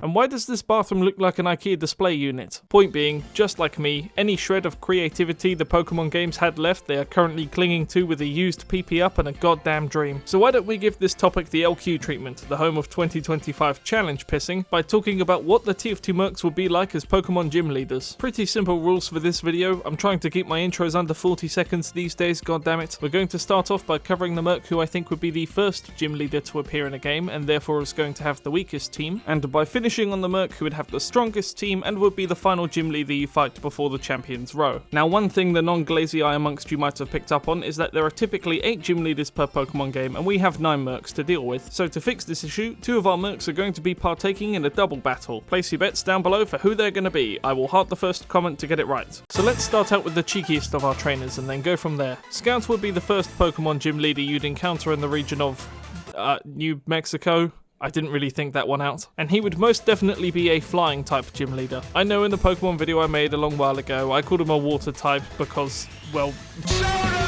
But if I were to have another crack at that, I'd definitely say he was a flying type. In terms of what Pokemon he'd train, we're slightly limited in creativity due to the fact that he is our first gym leader, so he has to be entry level. That means he's only going to have 2 Pokemon with 3 moves each on them, somewhere in the levels of 15 to 20. But that doesn't mean we can't perfectly pick a pair of pickled Pacers, or fast Pokemon, as the American would say. Scout is to speed to what incest is to the Welsh, and therefore we're going to need 2 hasty chaps to join our team. The first Pokemon I'm picking is Ninjask. Yes, the 3rd fastest Pokemon in the game. Now just hear me out on this one. Ninjask's main strengths come from its speed boost ability and the ability to pass its speed onto other teammates by using the move Baton Pass. But if you take those 2 things away, it's fine. I mean, it's nothing really to write home about, and therefore I think that's a pretty good fit for an entry-level gym leader. I'm not really going to focus too much on the moves here, just simple, weaker moves for a simple, weaker man, but something I will focus a bit more on is the ace Pokemon. I didn't have time to explain this in the intro, but every gym leader has something known as an ace Pokemon, which is basically their signature strongest Pokemon. And so for Scout, I'm going with Kilowattrel. Being the Gen 9 regional bird, there's a good chance that many people don't care what Kilowattrel is and don't care what it does, but allow me to tell you, this thing is cracked. Amazing stats, really strong move pool, and some of the coolest abilities in the entire game. So we're going to add this thing to the team and slightly worsen up the moves it gets access to, and bingo, we have a pretty good, pretty well balanced ace Pokemon. Bugs grow, birds fly, wind shines, and brother, Scout gets his ass handed to him because he's the first gym leader. Alright then, on to our next gym leader, and I think Pyro as a fire gym leader is a pretty good fit. The positioning of the Mercs on this list isn't based on anything, however, how they play in game and what their personalities are like are huge contributing factors. Scout, for example, is a complete and utter pushover and is therefore more fitting for a first place gym leader than Amy Schumer is for unemployment. And as for Pyro, wearing a full flame retardant suit means we can give all of his Pokemon the Flash Fire ability. The Flash Fire ability makes your Pokemon completely immune to fire type damage, and if they get hit with a fire type move, their next fire type move gets a 50% increase in power. Not quite how it works in TF2, but you know, we'll take what we can get. And we're going to need 3 Pokemon this time around, as gym leader Pokemon numbers typically look a little something like this. And so I think the first of our 3 weaker Pokemon we're going to choose for Pyro is Lampent. Chandelure is pretty good. Lampent is nothing, and therefore we can just throw some moves onto it, put it into a team, and yeah, it will do pretty well. The second Pokemon is going to be a fully evolved one, which is Center Scorch. I really like this thing, but it seems I am the only person on the planet who does. Center Scorch really doesn't offer too much in the way of anything. It's slow, but not really slow enough to be used on a Trick Room team. It's got decent stats all around, its abilities are subpar, and is generally a very good early to mid-game Pokemon, which is why I think it would serve a pretty good challenge for an early game gym leader. And then finally, for Pyro's ace Pokemon, I've gone with a very special one. I'm choosing Ninetales. I legitimately love to use Ninetales competitively, although I typically run a drought setup, and, well, we're not giving that to a second gym leader. Being a Gen 1 Pokemon, Ninetales can just kind of learn any sort of special move, so it's quite versatile. However, we are going to make its moveset relatively linear for this challenge. Substitute all of the stronger fire moves with weaker ones, and we find ourselves a pretty well balanced, yet still challenging second gym leader. To ensure that we don't have all 3 attack classes taking up the first 3 positions on this list, Demo is going to be our third gym leader and he is going to be a ghost specialist. I would utterly love to see the aftermath of Demo being transported into the Pokemon universe. The entire thing would be about as stable as Amber Heard in a mattress factory. Now, why I've made Demo a ghost specialist rather than fire or steel like I did in my previously aforementioned Pokemon video is for many good reasons. The biggest of which being both of those types are being taken up by other characters on this list, but Demo's specialty in spirits is actually very well connected to his character, as his sword, the Eyelander, is haunted by the ghost of a dead king. Combine that with the fact that he was able to tame said spirit with churros, beer and television, and you have the makings of a pretty excellent ghost trainer. Demo's first Pokemon is going to be a Yamask, and I've done this for a few clever reasons. The first one being that his other 2 Pokemon are going to be relatively strong, and therefore I want his first one to be a bit weaker to balance it out. And the second reason being that Yamask is holding ahead, and as we all know, Demo has a thing for that. For Demo's second Pokemon, we're going with one of my favourites of Gen 9, Cerulege. You might have noticed earlier in the video I was actually using a Cerulege called Eyelander, which is one of my favourite Pokemon to use competitively in Scarlet and Violet. I managed to catch this shiny one from a raid, and yes, it is actually a shiny one, but no, you can't really tell. And surprisingly enough, it was the largest it possibly could have been. So, safely confirmed, he's a big boy. We're going to give this Cerulege Flash Fire because I don't think giving it weak armor is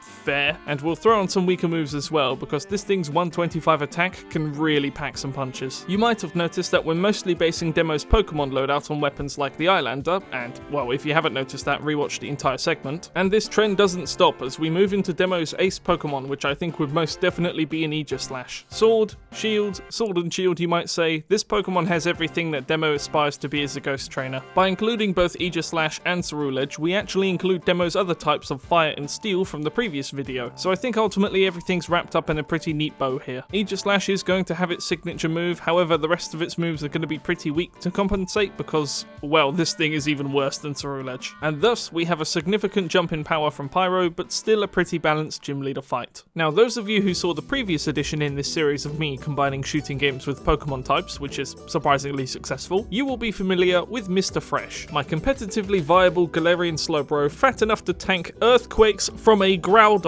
and then kill said Groudon with his mind. Now, Mr. Fresh this time around has a challenge for you. He would like you in the comments below to give him the best compliment, and the winner gets this, a shiny Galarian Slowbro which I've bred myself. And if you don't play Pokemon, then you can have this. I'll be choosing the winner of the compliment competition in exactly 7 days from this video's upload, so make sure to leave a nice compliment down below and do not email it to me. If I get a single email from any of you with a compliment for Mr. Fresh, we are publicly beheading him. Oh yeah, and subscribe because that will increase your chances or something. Anyway, the next mercenary we're going to cover isn't actually a mercenary at all, because it's 2 of them. This is the double battle. And honestly, if you thought it was going to be anyone else other than Heavy and Medic, I really don't know what to say. Pairing Heavy and Medic together does leave us with a rather big problem though, as in my original video I stated that Heavy would be a fighting ground type and Medic would be a grass normal type based on a medicinal joke that nobody understood, when in reality I think he'd be a psychic fairy type. Now, as you can probably guess, none of these types are the same, and we have to pick just one for this gym battle. So I've gone back and forth on this quite a lot. I really have been scratching my head, and I've ultimately decided on the Psychic type for the main reason that the Psychic type has the most amount of Pokemon that can evolve into 2 different forms, which I think would be a really cool gimmick for a double battle. So an example of this being Slowpoke, who can evolve into either Slowbro or Slowking. And speaking of the Slowpoke line, the first Pokemon Heavy and Medic are going to have are a Galarian Slowbro and a Galarian Slowking. The Galarian form specifically for the reason that Galarian Slowking has an ability called Curious Medicine, and if that isn't a perfect fit for our curious medicinal man, then I really don't know what is. Galarian Slowbro as well, just to complete the set, and because Mr. Fresh is really cool. And also apparently they taste really nice, so maybe Heavy would be interested in that. And as for the ace Pokemon they're both going to have, we're going with a Gallade for Heavy and a Gardevoir for Medic. With this being a double battle, each of them gets 2 Pokemon, so they both get 1 normal Pokemon and 1 ace. And matching a Gallade and a Gardevoir together continues with our theme of converging evolutions. Whether or not this battle would actually be difficult, I'm really not too sure of. I remember playing fighting Sapphire and fighting Tate and Liza, the only other double gym leader battle in the games. And because they both had only 2 Pokemon each, I thought it was a bit of a pushover. So I've decided to beef these guys up amply. I've even given both of Medic's Pokemon healing moves, so how's about that? Our next mercenary is Sniper, and you might think that's relatively boring as there's not a lot we can do with him. However, we can have a lot of fun if we make him a grass gym leader. Grass in this context coming from his nickname as the Bushman, and therefore I'm just going to fill out his team with the most bush-related Pokemon I could find. And yeah, turns out there's not very many of them. The first Pokemon on his team is going to be a Brambleghast. Australia is known for having a huge issue with tumbleweeds, something we in the UK laugh at because we know how incompetent they are when it comes to fighting battles. And so a tumbleweeding Pokemon with its unique wind-based ability is... well, it's kind of an ironic joke, isn't it? Brambleghast definitely had a lot of interest as a competitive Pokemon when the Scarlet and Violet games were brand new. However, over time, after seeing how it plays, it just kind of fell off, just like Deadlock. Anyway, the next Pokemon we're choosing is a Tangrowth. Now, I know Tangrowth isn't inherently a bush, but it is really the closest thing I could get without including Shaman. Tangrowth is a weird Pokemon in that it really has seen some use throughout time, but no one really likes it. In a world of Steelixes and starter Pokemons, does anyone really care for this thing? Anyway, it's pretty close to being a bush Pokemon regardless, so it fills the criteria for our list. The third Pokemon I'm choosing for Sniper is Therathorn, and this is definitely where the bush criteria falls apart slightly. Therathorn is not a bush, it is meant to be a spiky seed, but it really is as close as we're gonna come. Turns out, bush isn't a very popular subgenre of Pokemon. Therathorn is typically used on stall teams as it's really good defensively, so we're not gonna do that for a gym battle. We'll still give it some synergistic moves and abilities, but it's not going to be running a typical Therathorn setup. And as for Sniper's ace Pokemon, we're going with Breloom, a kangaroo mushroom. I completely and utterly forgot Breloom existed until making this video, and I'm confident most of you have as well. This thing is a kangaroo mushroom, and that is the absolute best synergistic grass type we could possibly pair with Sniper. There's not really much else I have to say about Breloom. Breloom is typically one of those Pokemon that Gen 3 heads absolutely love, and everyone else just uses for false swipe, but I have a feeling that Sniper would have a much larger appreciation for this Pokemon than I and many other people would. Now, could someone please tell me how we went 12 minutes into a Lon'qudor video without bringing up this lunatic or his immense fighting prowess? Soldier was a really difficult one to choose Pokemon for, as I either wanted them to revolve around America or rocket jumping, and, well, there isn't really a lot of either of those things in Pokemon. For his ace Pokemon, I was actually able to come up with something pretty special, but the rest of them are going to be relatively generic fighting types. Soldier's first Pokemon is going to be a Grapploct. Wrestling, from what I've heard, is absolutely huge in the United States, so this kind of works. I would not tell him that Grapploct comes from the Galar region, which is the Pokemon equivalent of the UK, because he would not like that, but Grapploct would make for a pretty good starting Pokemon in a 4-gym leader battle. Soldier's second Pokemon is going to be a Pangoro. I've chosen Pangoro here because the Pokédex says that whilst it constantly picks fights with everything and is difficult to get along with, it does have a good heart deep down, and I think, if you squint, that's representative of Soldier. Pangoro's dark typing reflects this double nature, and I think that's also quite fitting for Soldier as well. Well-meaning sometimes, but also incredibly violent and ill-mannered. Soldier's third Pokemon is going to be a Lucario, which is most definitely the most generic choice in this entire video. As we all know, Lucario has the ability to sense the aura of the living beings around it, and I think Soldier can do this except purely when it comes to race. He could smell a communist a mile away. Okay, just be grateful I didn't choose Machamp, which is actually the most generic fighting type Pokemon of all time. Lucario is way cooler, even if Lucario fans are just genuinely some of the worst people on the planet. And finally, for Soldier's ace Pokemon, I have gone with Hawlucha. The specialty in this comes from Hawlucha's signature move, Flying Press. This,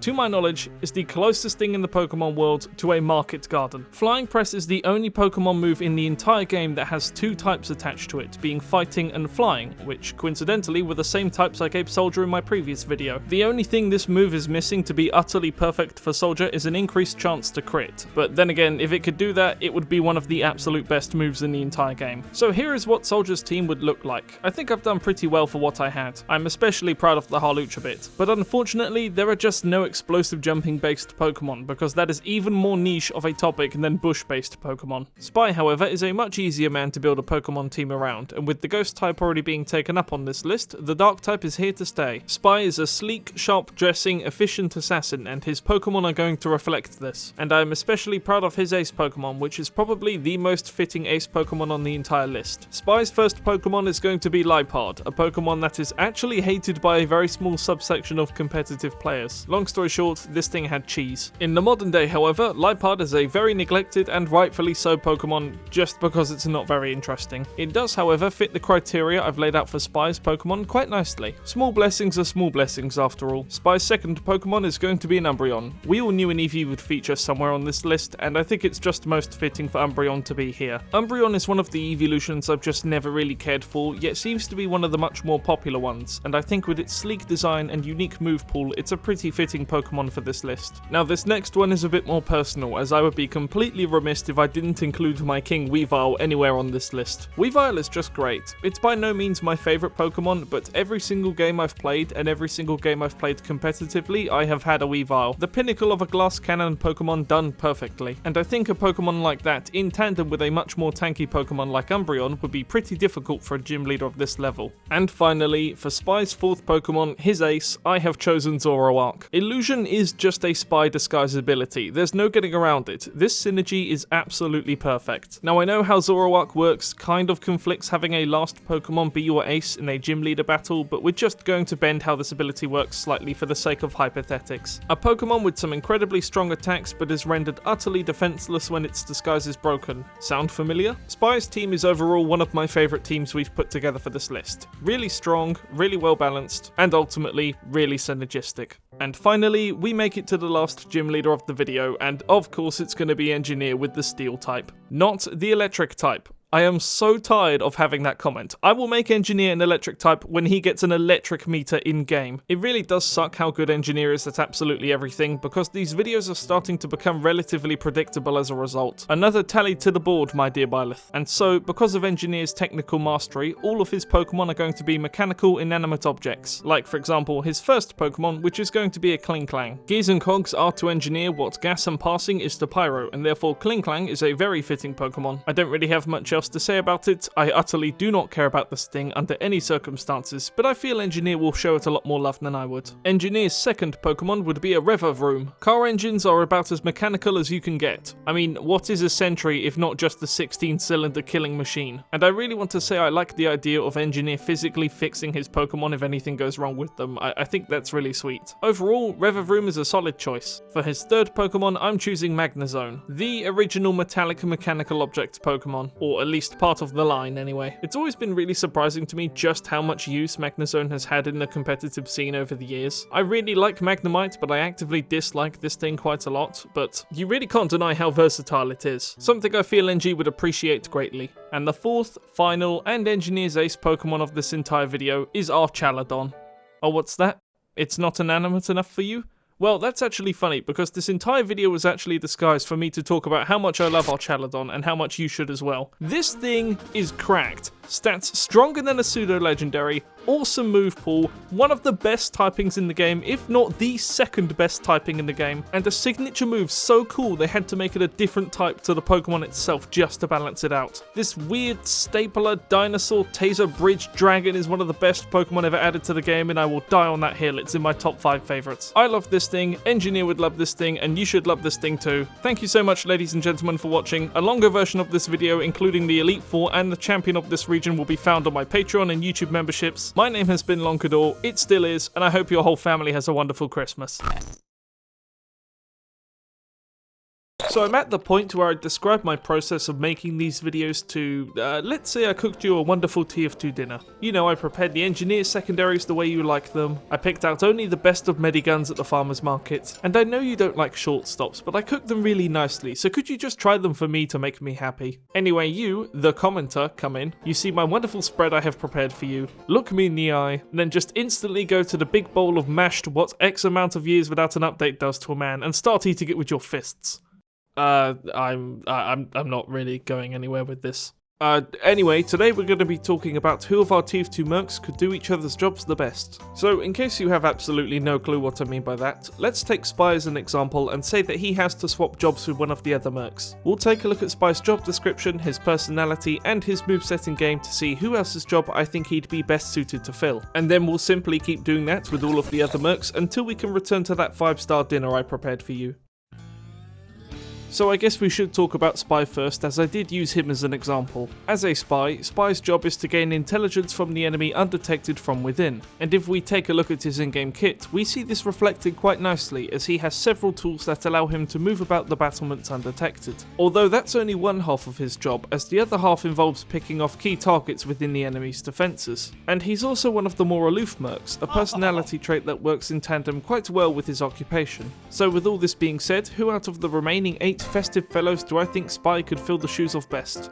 Well, come on, let's not be idiots here. You saw the thumbnail. I think Spy could do Scout's job pretty well. A Scout is someone who is sent ahead of the main force to gather information on the enemy, and that's pretty close to what Spy does already. But if we were to look in game as to how Scout plays, I think Spy could do this pretty well. Spy is tied for the second fastest class in the game. He has a very similar build to Scout, and is also a pick class, if that means anything. And therefore I think, if pushed to, Spy could very well run around with a shotgun and laugh in people's faces. So hopefully you understand how this video is going to work by now. As for whose job I think Scout could do, stick around till the end, we'll come back to him, because I want to take this opportunity to talk about the only 2 classes I'm going to be directly swapping the jobs of. So something I have directly tried to avoid in the making of this video is just outright swapping the jobs of 2 mercs, because, well, you know, it wouldn't really be very fun. However, I am going to make one exception to that rule, and that exception comes in the form of Soldier and Demo. I think Soldier and Demo could swap jobs, and I think they'd both be very comfortable with it. Soldier's job is pretty obvious. He is a soldier, he is a frontline militaryman, and whilst Demo's job of being a demolitions expert is rather different, if we compare how their jobs play out in game, they're pretty much just the same. Because if you squint hard enough, one of them is a half-blind explosives wielder, and the other one is also a half-blind explosives wielder, so I see very little difference here.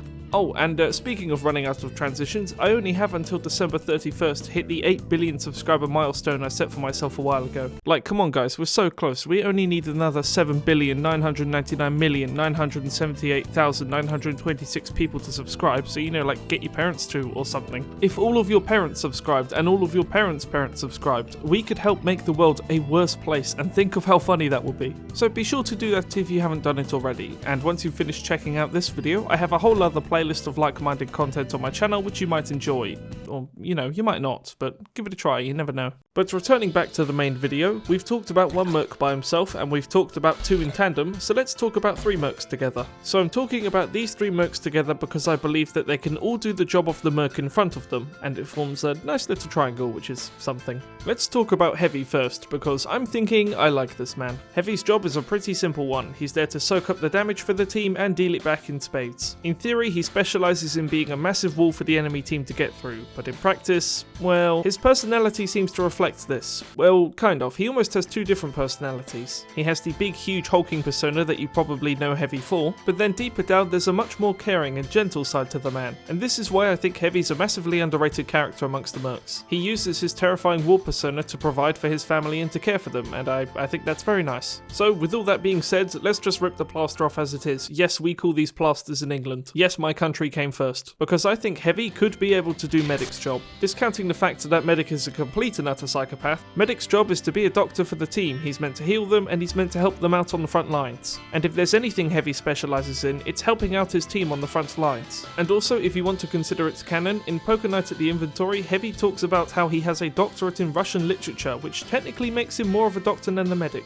And so that's why I think Heavy could do Medic's job. I think he'd understand how to use the healing technology and when to use it. But if we're taking Medic's job from him, we have to give him a new one. And here's where I'm going to break the format a bit, because I'm going to tell you outright that I think Medic could do Engineer's job. Medic is a very intelligent man. He's not just a practicer of medicine, he's also a practicer of the more mechanical sciences. For example, we learn in the outtakes from Meet the Medic that he builds all of his own healing technology himself. And if you don't want to consider this canon, this was also later reaffirmed in the comics, which is honestly something that would win him 1,000 Nobel Peace Prizes over and over again. So where am I going with this? Well, both Engineer and Medic are practices of not only mechanical sciences, but also medicinal ones. And they've even been seen working together on experiments multiple times over. And so I think Medic could learn how to build sentries and probably learn to take care of them as well. Honestly, I could see Engineer and Medic both doing each other's jobs, however I wanted to include Heavy just to make this a triangle. And speaking of Heavy, I think Engineer could do Heavy's job. Engineer doesn't quite have the build that Heavy does, considering how, well, he's the shortest of the mercs and Heavy is the tallest. But I'm very confident that Engineer could come up with some sort of mechanical solution to this issue. I mean, a sentry gun is basically the same thing as a minigun.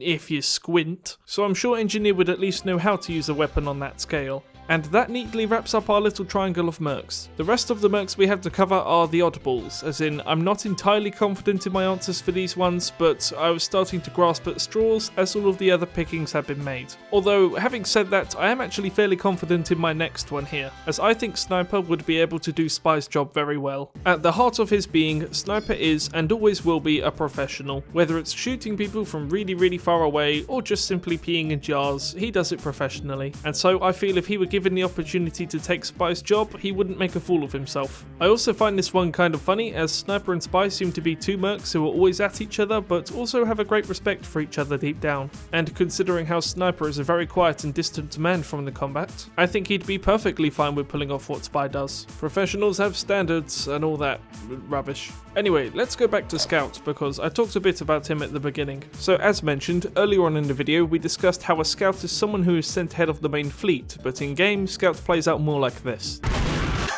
So just by looking at the main roster, are there any jobs that play out somewhat similar to this, and that I think Scout would be good at? Well, I think Scout would have a lot of fun doing Pyro's job. Pyro's job, if you could call it that, basically just comes down to burning the other guy over there. And I think that's something Scout would have a lot of fun doing. We also have to consider Scout's limited intelligence field. It seems his applicable skills really do just come down to hitting the guy over there. And if you've ever been given a flamethrower in a randomizer game with Scout, you'll know just how good he is at that. So there you go, there's our first mention of Pyro, and how I think Scout could probably do his job relatively well. And speaking of Pyro, here's our final merc to cover. So, whose job do I think Pyro could do?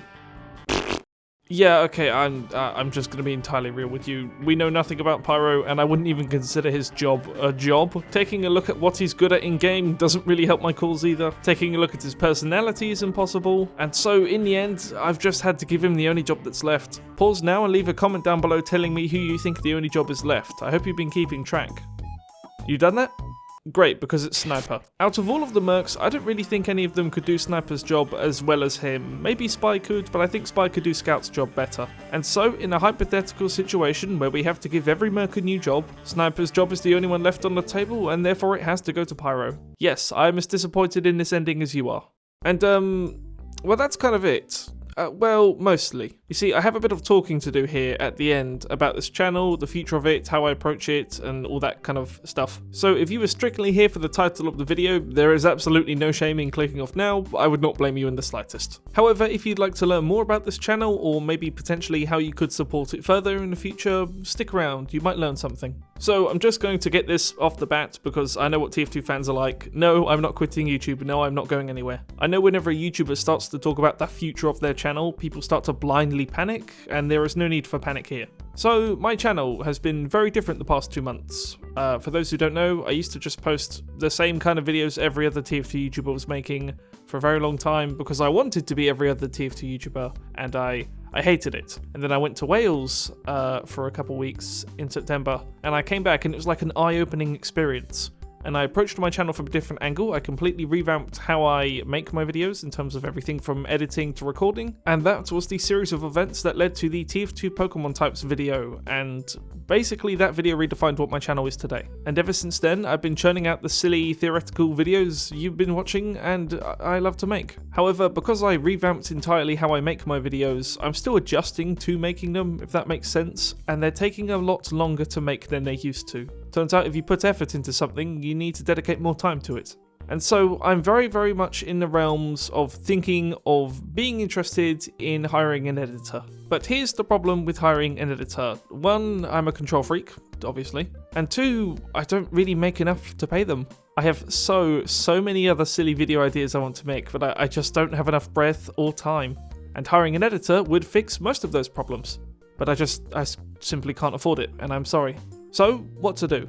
Well, I think I'm very interested, finally, in talking about Patreons and YouTube memberships. In case you are wondering, no, this entire section has not been leading up to a plug. As of this video recording, I currently have no Patreon or YouTube memberships active. But what I'm asking of you is just let me know what you'd like to see from such subscription services, and let me know if you'd be interested in supporting them. If you are not interested in supporting them at all, then let me know, please. I'm currently thinking such subscription services would probably include things like behind the scenes footage, exclusive videos, streams, early access, Discord roles, Discord chats, playing with me, the TF2 and Steam and all that kind of stuff, you know. But let me know down below what you would like to see, if you would like to see anything. And I also hope you all have a wonderful Christmas. This might be my last video before Christmas if I don't get something Marvel Rivals related up in that time. However, I do have a very special video planned for, I believe, it's either the 26th or the 28th, so mark that in your calendars. And well, that's really it. I basically just wanted to say thank you, I wanted to explain my situation, and I want to know if you'd like to consider supporting this channel further.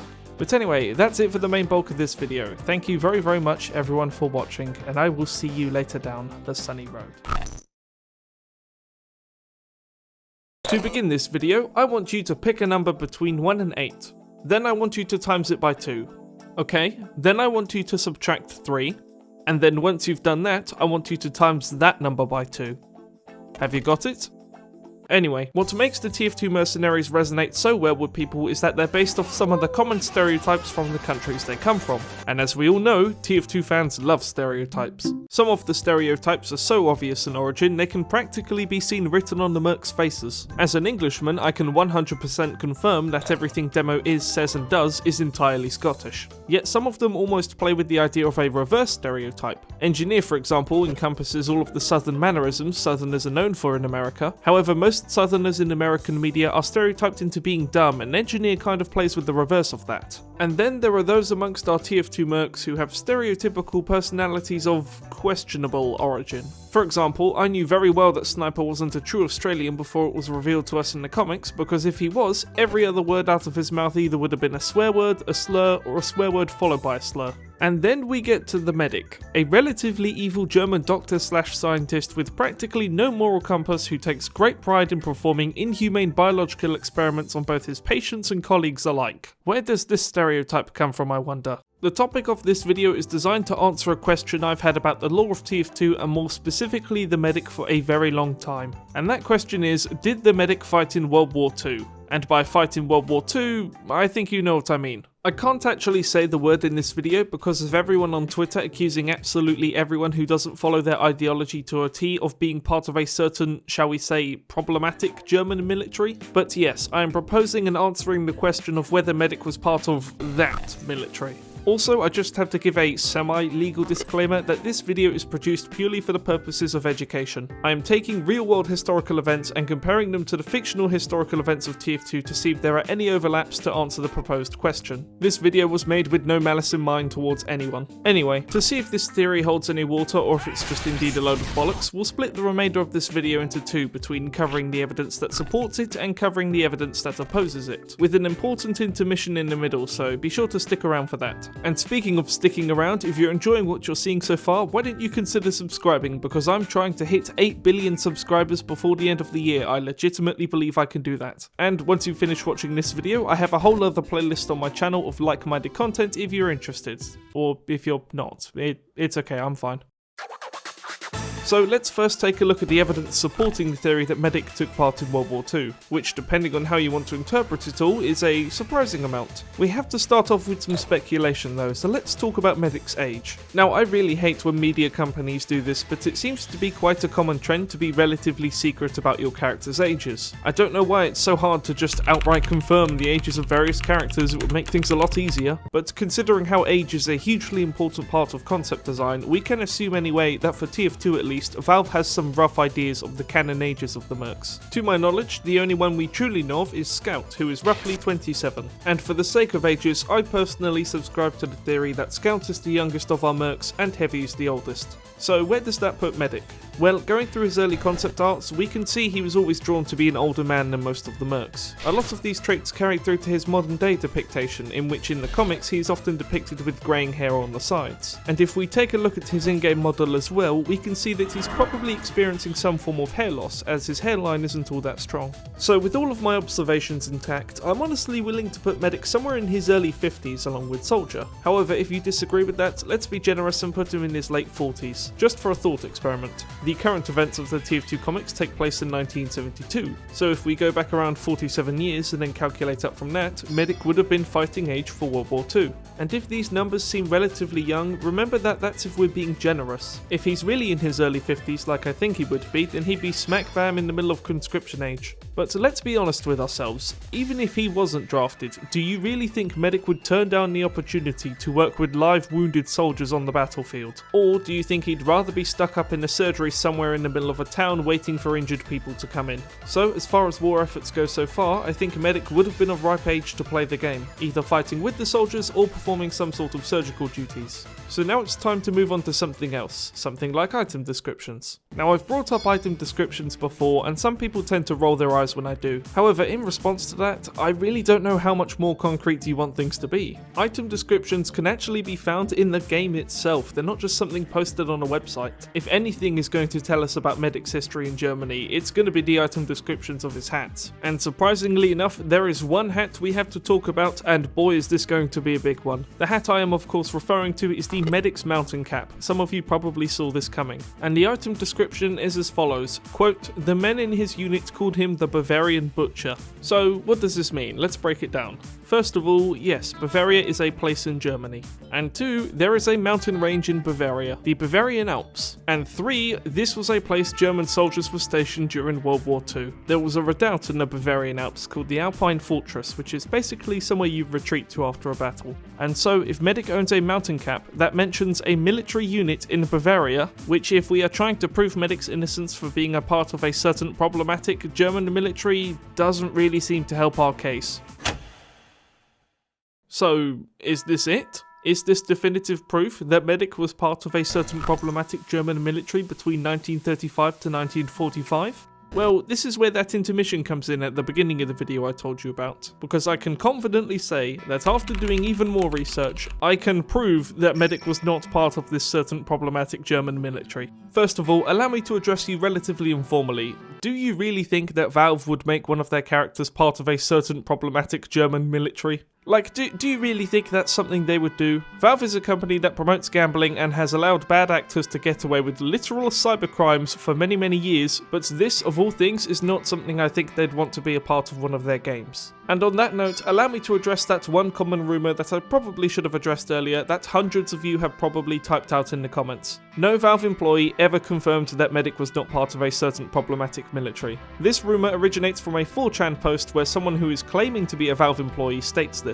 So if you believe that some random guy on 4chan who claims to be a Valve employee really is a Valve employee, then I might want to hook you up with my friend, because he's trying to sell some magic beans. He does great 3-for-1 deals. I probably should have brought that up in the video earlier, like I said. I'm really sorry, I just didn't really find anywhere to fit it in. But now that it's been said, we can all laugh at everyone in the comments who's already commented that. So be sure to comment down below #MedicTheChat, just so I know that you made it this far into the video, and I'll like your comment. But anyway, none of that was really proof. That was mostly just speculation and also putting a rest to a baseless rumour. What real proof do I have to prove that Medic wasn't part of this certain military? Well, if we go back to the world of item descriptions, we have this hat to take a look at. This is the Combat Medic's Crusher cap, and if I may, I'm going to read the item description for you now.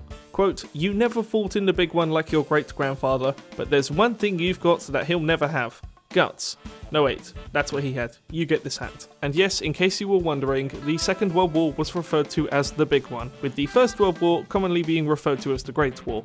And well, this kind of just outright confirms that Medic didn't participate. I mean, I really don't know how much more proof you want. Yes, the Medic's mountain cap did make me think this was really an open and shut case, but this is quite literal confirmation that Medic did not fight in the war, yet his great-grandfather did, which is interesting. Now, there is another item description that I quickly just want to mention, and that is the item description for our beloved dove Archimedes. It's a bit of a long description, but the rough breakdown is that Archimedes used to be a wedding dove, before the Medic stole the van he was in from the Prime Minister's wedding. Now, I've often seen a lot of people cite this description as being canonical proof that Medic did participate in the war, and in fact was very close with the man leading it. However, doves only live a lifespan of 10 years on the higher end, and if Medic were to have stolen Archimedes in 1945, that would make him over 30 years old in the present day where he is still alive, so that can't possibly be right. In terms of what Prime Minister he stole this catering van from, I don't know. I wasn't actually able to find a list of German Prime Ministers who have had weddings in office. But I can confirm it's not the big man.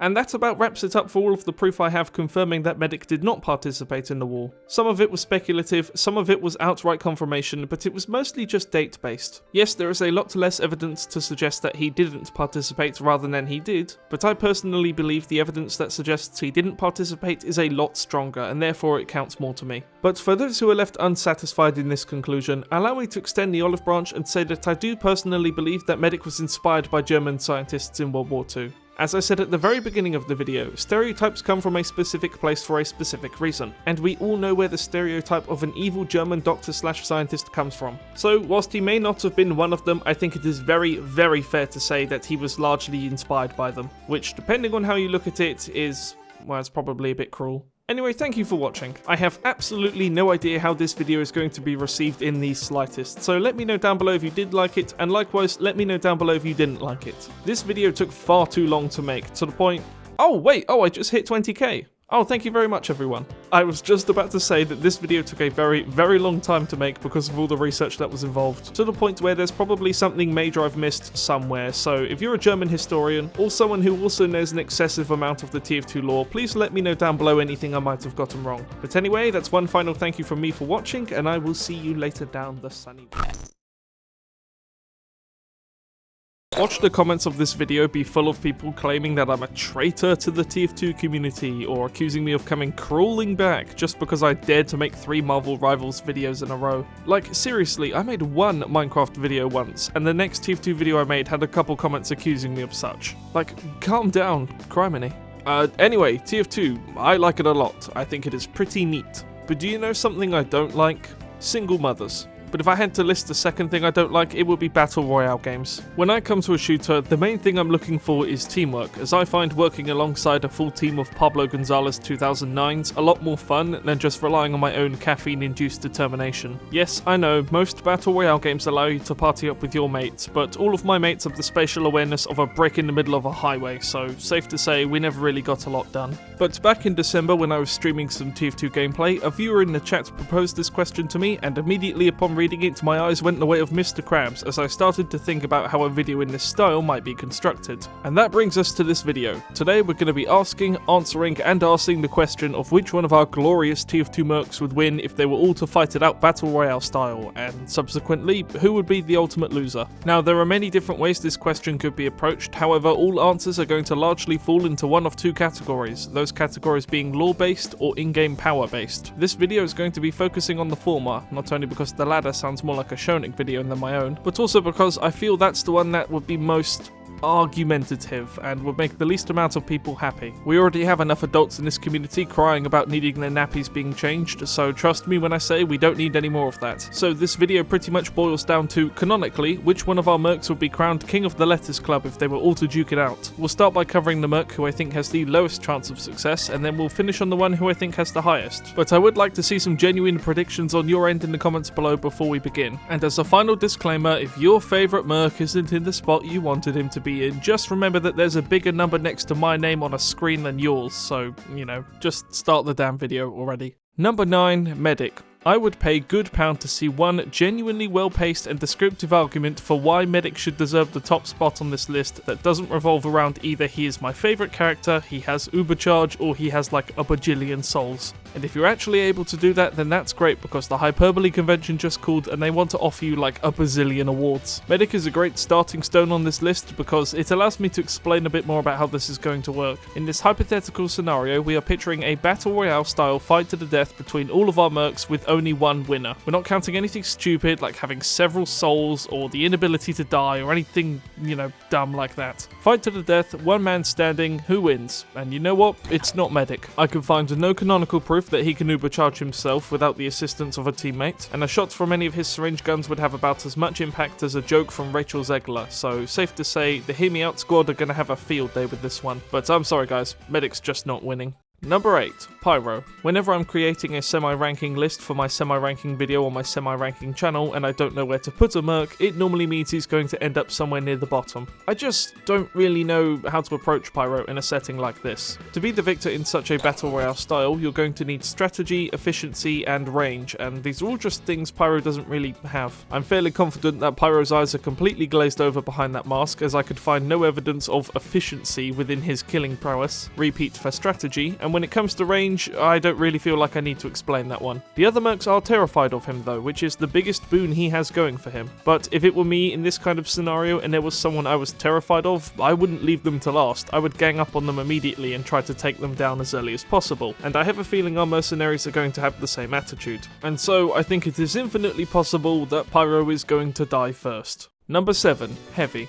In the unlikely event that God himself comes down from the pearly gates and leaves a comment on this video asking about the placement of the Mercs, I feel I should tell you that if this were a tier list video, the previous 2 Mercs we covered would be in F tier, and the next few Mercs we're going to cover would be in the D and C tiers. And in the case of Heavy, he is in the doubliest of Ds. Being a monster in head-to-head combat just isn't going to help the man out here. His combination of slow speed, huge size, and the veins on his massive forehead practically forming a target shape by themselves are just some of the biggest detriments you could possibly paint on a man in this setting. I do think he would outperform the previous 2 Mercs we've covered though, as he has the intelligence to pull off strategy and he also has the efficiency to execute kills swiftly. But apart from that, what else am I supposed to say here? Actually, you know what? You write the rest of this paragraph. Write a paragraph in the comments below on why you think Heavy deserves this spot on this list. Here are all of the keywords you have to include, winner gets a shout out in the next video and a bunch of free war paints in TF2, I am dead serious. Number 6. Scout. I feel Scout's chances aren't infinitely low, but I feel he's also lacking a few of the key elements that you'd need to succeed. The main one being any form of intelligence or strategy. Scout is a man who has professionalized being annoying, and that goes its ways in a battle royale setting, however I just don't think it goes far enough. His speed in this battle will still be the godsend it is in game, as it grants him the single strongest boon you could possibly have, the ability to pick your fights and when. He could also use his speed to close distances, to hide for cover, hell if there are resources available he can grab them too, but at the end of the day what is all of that speed if you have the room reading capabilities of a tea tray? So I would consider Scout our first decent pick, but not quite decent enough.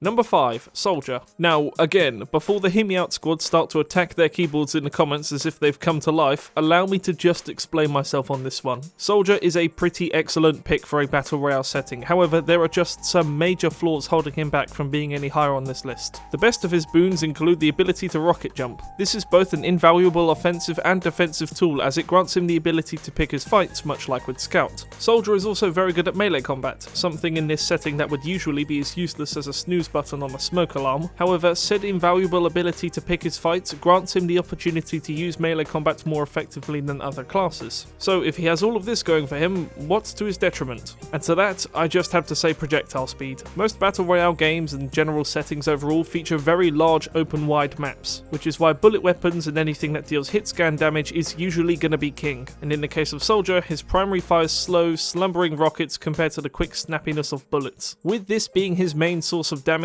I really don't think he could propel any further up this list, even if he does, lore-wise, have the TF2 equivalent of God and anime on his side. In the words of a very wise man who may appear later down this list, skill will always beat luck. Number 4. Demo. Demo has slightly less positives than Soldier, however his negatives are also less impactful, so I'm going to favour low risk, low reward here and put Demo just above Soldier, but they'd probably belong in the same tier anyway. Being canonically plastered 24/7 just isn't the negative it is on Demo as it would be for every other character. It actually gives him so much double vision that he can actually see as if he had 2 eyes. Combine this with the fact that he also has the ability to pick his fights via blast jumping, and the fact that he is even greater at melee combat than Soldier makes him a much better candidate for a battle royale choice. I've only just realised I've been saying choice as if we're betting on these characters to win, and I think that's really funny. Demo Knight isn't going to be of too much help here, however it is a nice thing to have as a shield in any context is going to be good. What I'm trying to say is Demo's form of destruction is very flexible, and flexibility is going to bode you well in this context. And with Demo out of the way, we now move on to the final 3 characters. Any one of these characters I could see getting that number 1 victory every Royale in any day. But I'm still going to rank them from least likely to win to most likely to win, because I believe one just edges above the other two in most situations. Oh yeah, and if you're 7 minutes into the video already and you haven't subscribed,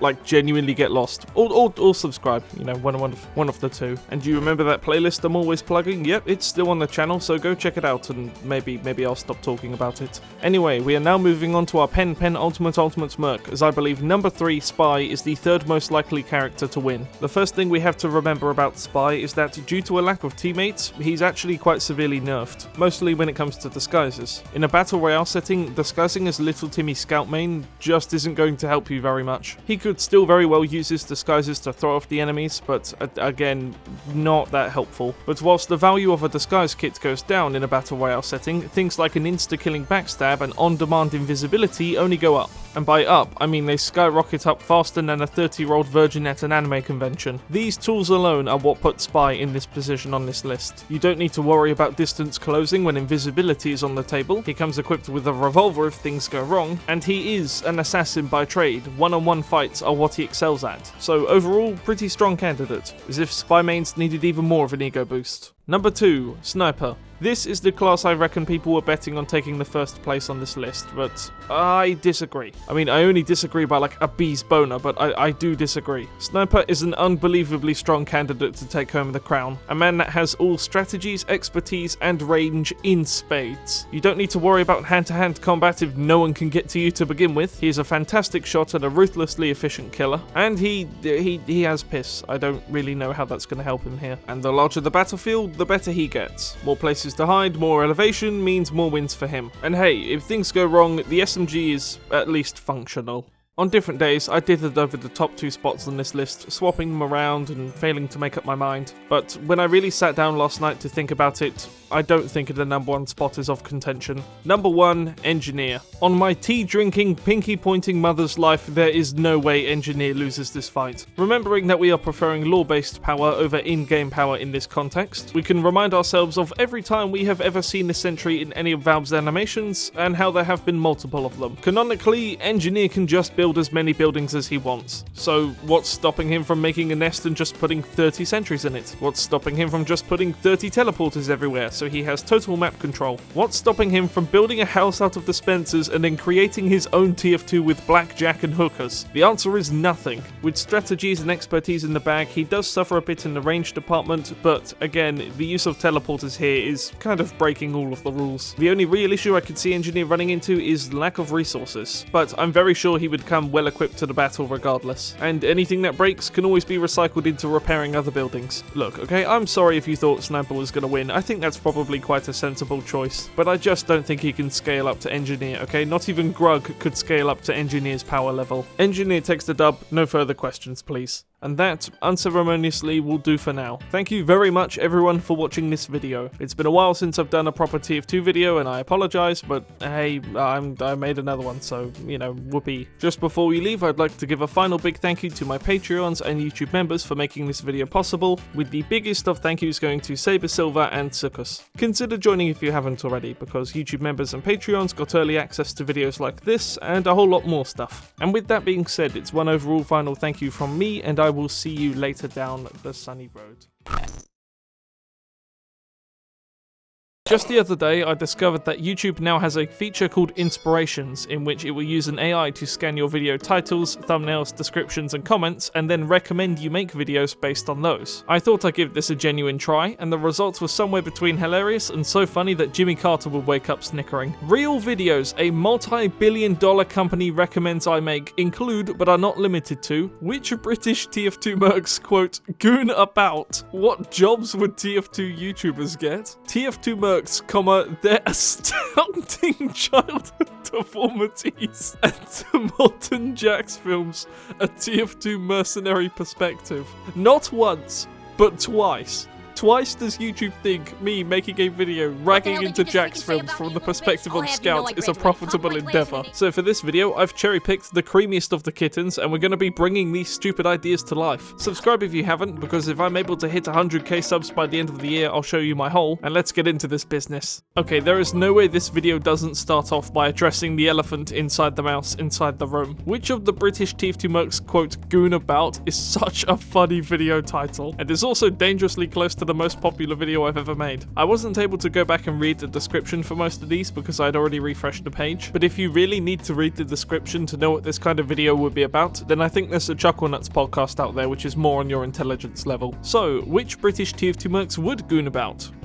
The answer's Demo. So regardless of where you come from within the entire United Kingdom, you are a British citizen. And considering how Demo comes from Scotland, he is technically the only British TF2 Merc, and so is the only one relevant for the title of the video. As for whether or not he goons about, when dominating a Medic as Demo, he has a chance to shout about how he's getting it on with Medic's wife, which was enough for me to consider him a gooner in my Virgins video, so yeah, why not? So, Demo is the only British TF2 Merc to goon about. You can see why I don't trust this as a good idea for a video. -2 Walter points out of 10. I, as a content creator, don't get into a lot of controversy, and believe it or not, this is actually something I'm looking to pursue in the future. And so when a multi-billion-dollar company suggests I make a video talking about what jobs I think TF2 YouTubers could get, I just immediately smell blood in the water. Most TF2 fans with the ability to comment on YouTube videos either have the mentality of a 5-year-old or an 11-year-old who was held back 6 years at school. Combine this with the stubbornness of a bad case of thrush, a joke that 84.5% of you aren't going to understand, and we have ourselves the perfect recipe for something that could potentially go wrong. So allow me to say, if I accidentally give your favorite creator a bad job, I do not care. Please do not take this too seriously. This is just meant to be a bit of a laugh, and does not reflect my opinions on the various creators listed that I have met. Good? We all good? Great. Okay, so here are some various jobs that I think some various TF2 YouTubers would be good at, that aren't video related. Starting within my own smaller circles and then moving outwards, I always thought I'd make a really good psychiatrist or plasterer. Squiddy G markets his channel to my audience like there's no tomorrow, so I think he'd be a pretty good marketer. Zob will be a very good news reporter, as, well, ironically enough, he was for TF2 for a little while. I've seen Cypherlox cooking, it's not great, which is why I think he'd be a good prison chef. Noni Nonas is almost an anagram of Ironstone, so I think blacksmith is pretty fitting. Saber hates people, therefore she'd be a decent librarian. And I think Sukas would be an excellent lumberjack, because when he throws it back, the turbulence on that freight train can level entire forests. Now moving out into some larger names, Uncle Dane is a teacher to most people, so why change anything? I went to a job interview recently and met someone who was actually a cosplay designer in their spare time, so I think Skymin has her future set out. I don't know who Shonik is, but apparently he makes things, so I'm just going to say software designer. The Bad Weapon Academy guy, I've already forgotten his name whilst writing this, could probably run some sort of academy somewhere, maybe like a scouts organization. Shulk could either be a professional videographer or a manager with all of the time he spends doing both. Most of the SFM and Gmod animators most definitely have a very transferable skill in animation. Soundsmith could probably be a bus driver or something. Lazy Purple unfortunately died back in 2022, so the only thing he could work is the graveyard shift. I've always had a sneaking suspicion that the Watcho could bake a killer sourdough. Grouch could probably be a nurse for the rest of his life, knowing how well he is at dealing with bleed. All of the spy YouTubers could probably comfortably hold down office jobs. I'm not going to single any out in particular, because whilst all spy YouTubers make amazing content, they all do the exact same thing.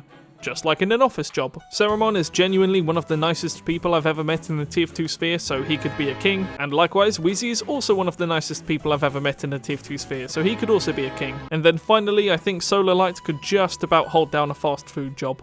Remember at the very beginning when I said that some of these were so funny they'd make Jimmy Carter wake up snickering? Well, this one made Margaret Thatcher wake up, have a hearty belly laugh, and then continue her campaign against coal and the world. What if TF2 weapons were used for chores is the most AI idea out of all of the Which TF2 weapons would be used for chores is the most AI idea out of all of the AI ideas we're going to cover today. I also thought I'd show you the thumbnail YouTube generated to go along with this one, and it's the best thumbnail I've ever seen in my life. So how I'm going to interpret this title is that I'm going to list out the 10 weapons I think would be best for house chores, and then declare the Merc who has the most of these weapons to be the squeakiest of the clean. No reskins included. Number 10, the Flying Guillotine. In the rare instance that you, the viewer, are both a little German boy and have all of your chores related to meat chopping, anything, I think the physical pain in your side that is the flying guillotine will have more use than you think, and it will save you from going into either the Chernobyl power plant or the Genshin Impact Discord server. Number 9, the Rap Assassin. It's the seasonal period, and you've been asked to decorate the living room. Just start swinging those glass balls around until everything sparkles like the Caribbean Sea, and if the Grinch breaks into your house whilst you're decorating and tries to take all of the presents, you can just kill him. A good weapon for doing chores maybe about 31 days out of the entire year. Number 8, the Bushwhacker. Those bushes aren't going to whack themselves. The hedge out front is getting a little bit overgrown and your mum's asked you to go cut it. Why would you use a pair of shears when you can just hack at it like you're Okay, I haven't actually watched any jungle films, I don't have a comparison here. Just walk into the hedge and swing until you hit something that doesn't bleed. Number 7, the Home Wrecker. As someone who comes from a broken home, I can confidently tell you that there are more chores than you'd think that can be performed with a sledgehammer. It's not many more, and the results normally aren't going to be very good.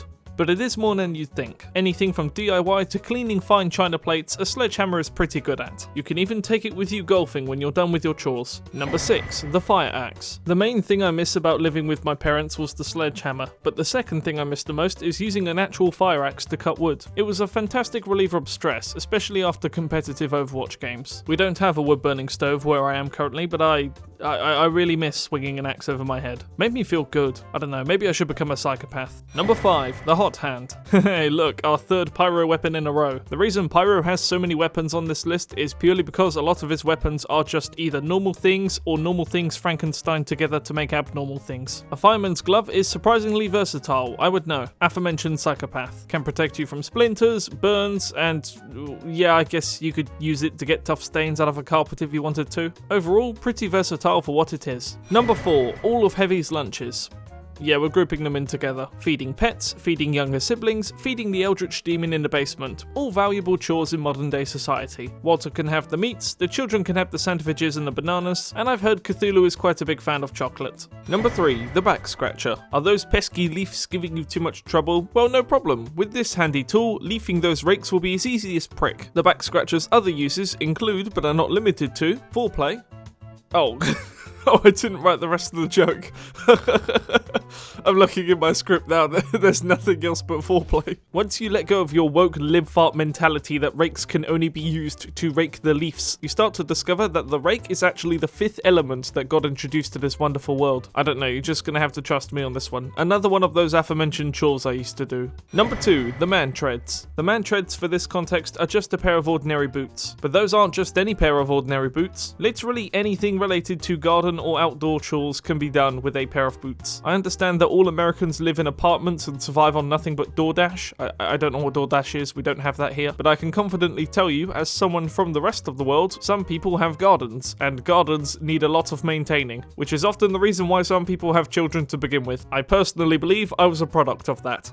Number 1, the wrenches. Yeah, this is really a no-brainer. Anything remotely metal and electronic in your house that doesn't work, just smack it until it does. There is literally no competition here. I'm pretty sure a TF2 wrench would work on a table. One of your chores is to babysit your brother and fix the iPad he's currently puking on? Well, as long as you have enough metal, you can constantly strike the iPad with the wrench whilst he's puking on it. Make sure little bro gets 100% iPad uptime. And with the list concluded, you'd probably think that Pyro would be the winner. However, he only has 4 weapons on this list, along with Heavy with his 4 lunches. The real squeakiest of the clean is Engineer with all 5 of his unique wrenches. Overall, on the Walter scale out of 10, I think I'd probably rate it. Wait, hang on, no, I forgot to rate the previous idea we did. Okay, I'm gonna give that one a -7 point arm ripped off, and I'm actually gonna give this idea our most positive score yet in a +3. In life, you can only guarantee 2 things: taxes and ranking videos. Not death though, we've proven over the course of this video that can be manipulated. Ranking TF2 Mercs parental skills is an interesting title choice. I really don't know where the pieces from this title have actually come from. I don't think I've ever talked about parenting or skills on my channel before, but I have talked about TF2. So I think the way I'm going to interpret this is just by ranking the Mercs from worst to best on who I think would be the best parent. And for this, we bring out the good old tier list. Who doesn't love a tier list? By far the most popular modern day way to display any amount of data. I personally would have gone with a pie chart. So you see we have our 5 tiers here. We have the best parent. These are for the Mercs or Merc who I think would genuinely be a pretty good parent. We've got pretty caring, which is, you know, pretty solid parent. And then, as you can see, there is no in-between. We go straight from good to bad. Parenting is a very, very easy thing to mess up, and it completely and utterly ruins children if you do, so there is no such thing as a fine parent. Actively bad parent is pretty self-explanatory, and then do not let within 100 miles of a child. Okay, well that one sounds like something a little bit different, but I promise that's not what I'm going for. Alright then, so who do I think would be the worst parent hit, Pyro? Look, okay, yeah, the children could have a dog, but they're not going to have a house because it's going to be burnt to the ground. I think Pyro would be a terrible parent.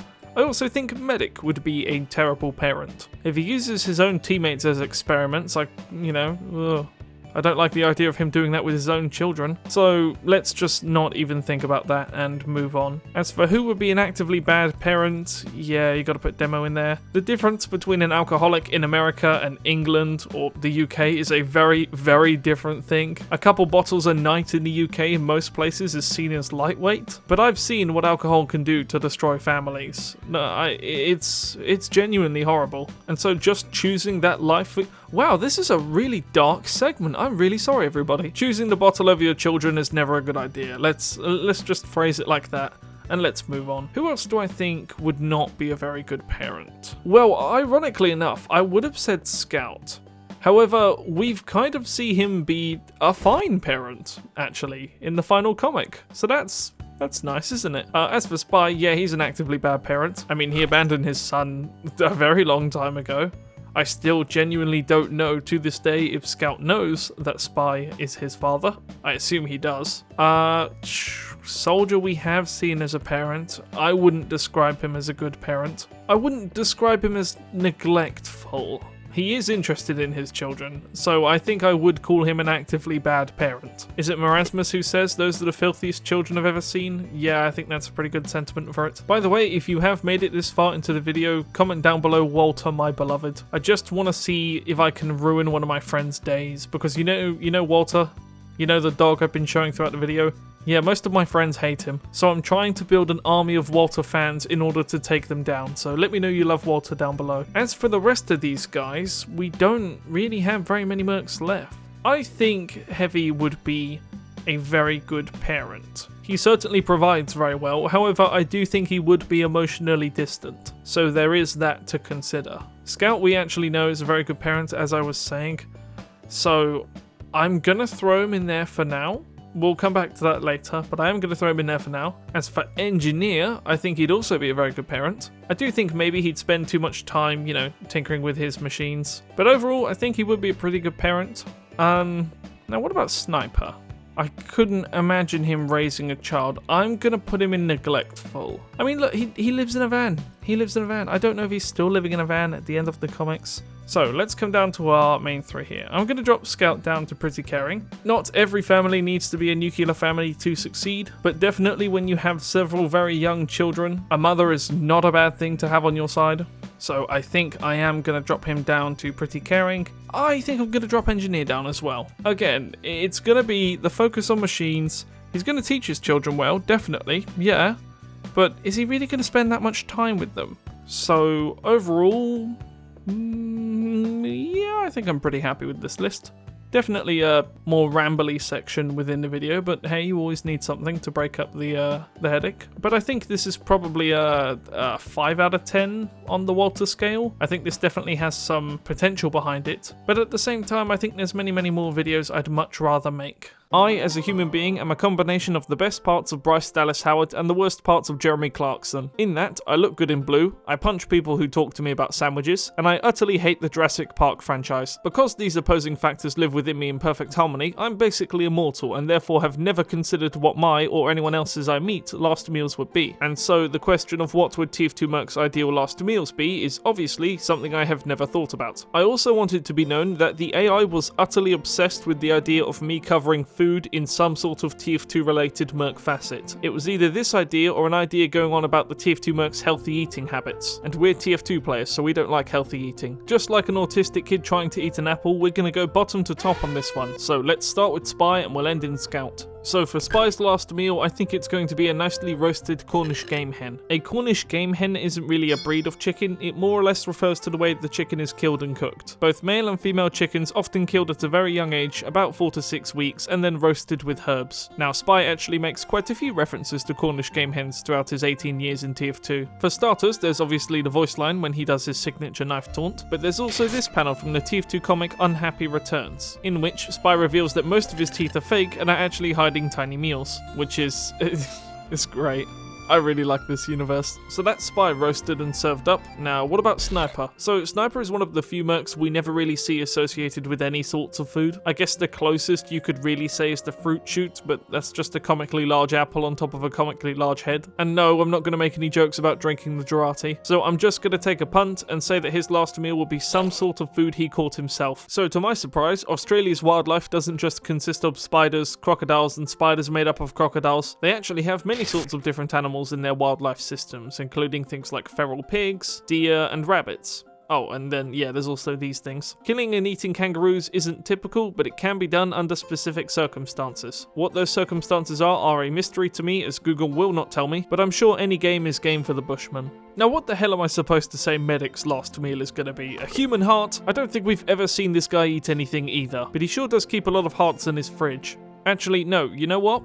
I do have an idea for Medic's favourite last meal. Favourite last meal? I think his last meal would be one of Heavy's sandwiches. Just because these two fellas, well, they got something special together. Good friends, good colleagues, both psychopaths. And I think sharing a sandwich together would be a very fitting last meal for Medic. Okay, now for Engineer. Engineer's a big boy, and he makes a lot of reference to typical American foods like cream gravy and bacon. And so I think the easiest solution here is to just go to Google and see what is the national dish of Texas. You fat bastard. Chili con carne? What? I thought this was Mexican. Okay.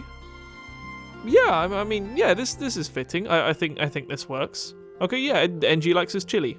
Demo's last meal is an interesting one because we know that solid food and water actually kind of poisons him. So I really just do think it's going to be like a fine bottle of something. We know from the liquor locker he spends a lot of his money on fine liquors, so I'm not willing to call anything out in particular. Something tall and strong, preferably hurricane related, or he will go insane. So pour him up, serve him out, toss him in a grave. Now as for Pyro, I don't know. I am just genuinely going to say gasoline, as even though it's a community-made taunt, it is the only thing we've seen Pyro come remotely close to eating. So gasoline it is. Now Soldier's another pretty cut and dry case, as I think his last meal would be some sort of military ration. In the comics he describes having a very fond meal of whiskey and ribs with Demo, however I think he was more enjoying the company than the actual food, and we can even see him eating and enjoying rations in many different comics. As for what kind of MRE he'd be eating, I really couldn't guess. Funny story actually, I was playing Elden Ring Night Rain the other day with a friend of mine and Space Guy Online, and my friend halfway through just said he's tucking into some military rations and showed us a huge supply he had of them, and I am now utterly convinced that this is just something Americans do on the daily. So I'm gonna say some sort of beef related military ration. That sounds like the kind of thing he'd enjoy. And then finally Scout, and it's obviously gonna be some sort of fried chicken. In the comic Unhappy Returns, he was offered a last meal, but it hadn't yet happened yet, so I don't really know what it could have been. I definitely do think it would have been some sort of fried chicken though. It is one of his main obsessions. That alongside with being himself and being annoying. Overall, if I really explored this video idea more, I think it could be good, so I'm gonna give it the highest score so far, a 6 out of 10 water points. Throughout this video, we've covered quite a lot of ideas, mostly of the bad variety, so allow me to speak with conviction when I tell you, my dear viewer, that out of all of the terrible bad ideas I've had over this channel's life, you were not one of them. Thank you for 32,000 subscribers, 3 million channel views, and 2 years on the platform. Couldn't have done it without you. Literally. And a final big thank you to... Wait, hang on. Did I forget Heavy? 1, 2, 3, 4, 5, 6, 7... Oh, I did forget Heavy. Oh, that is the second video this year I've made where I've forgotten Heavy in a ranking. Right, okay, well, what would Heavy's last meal be? Well, obviously, it's going to be a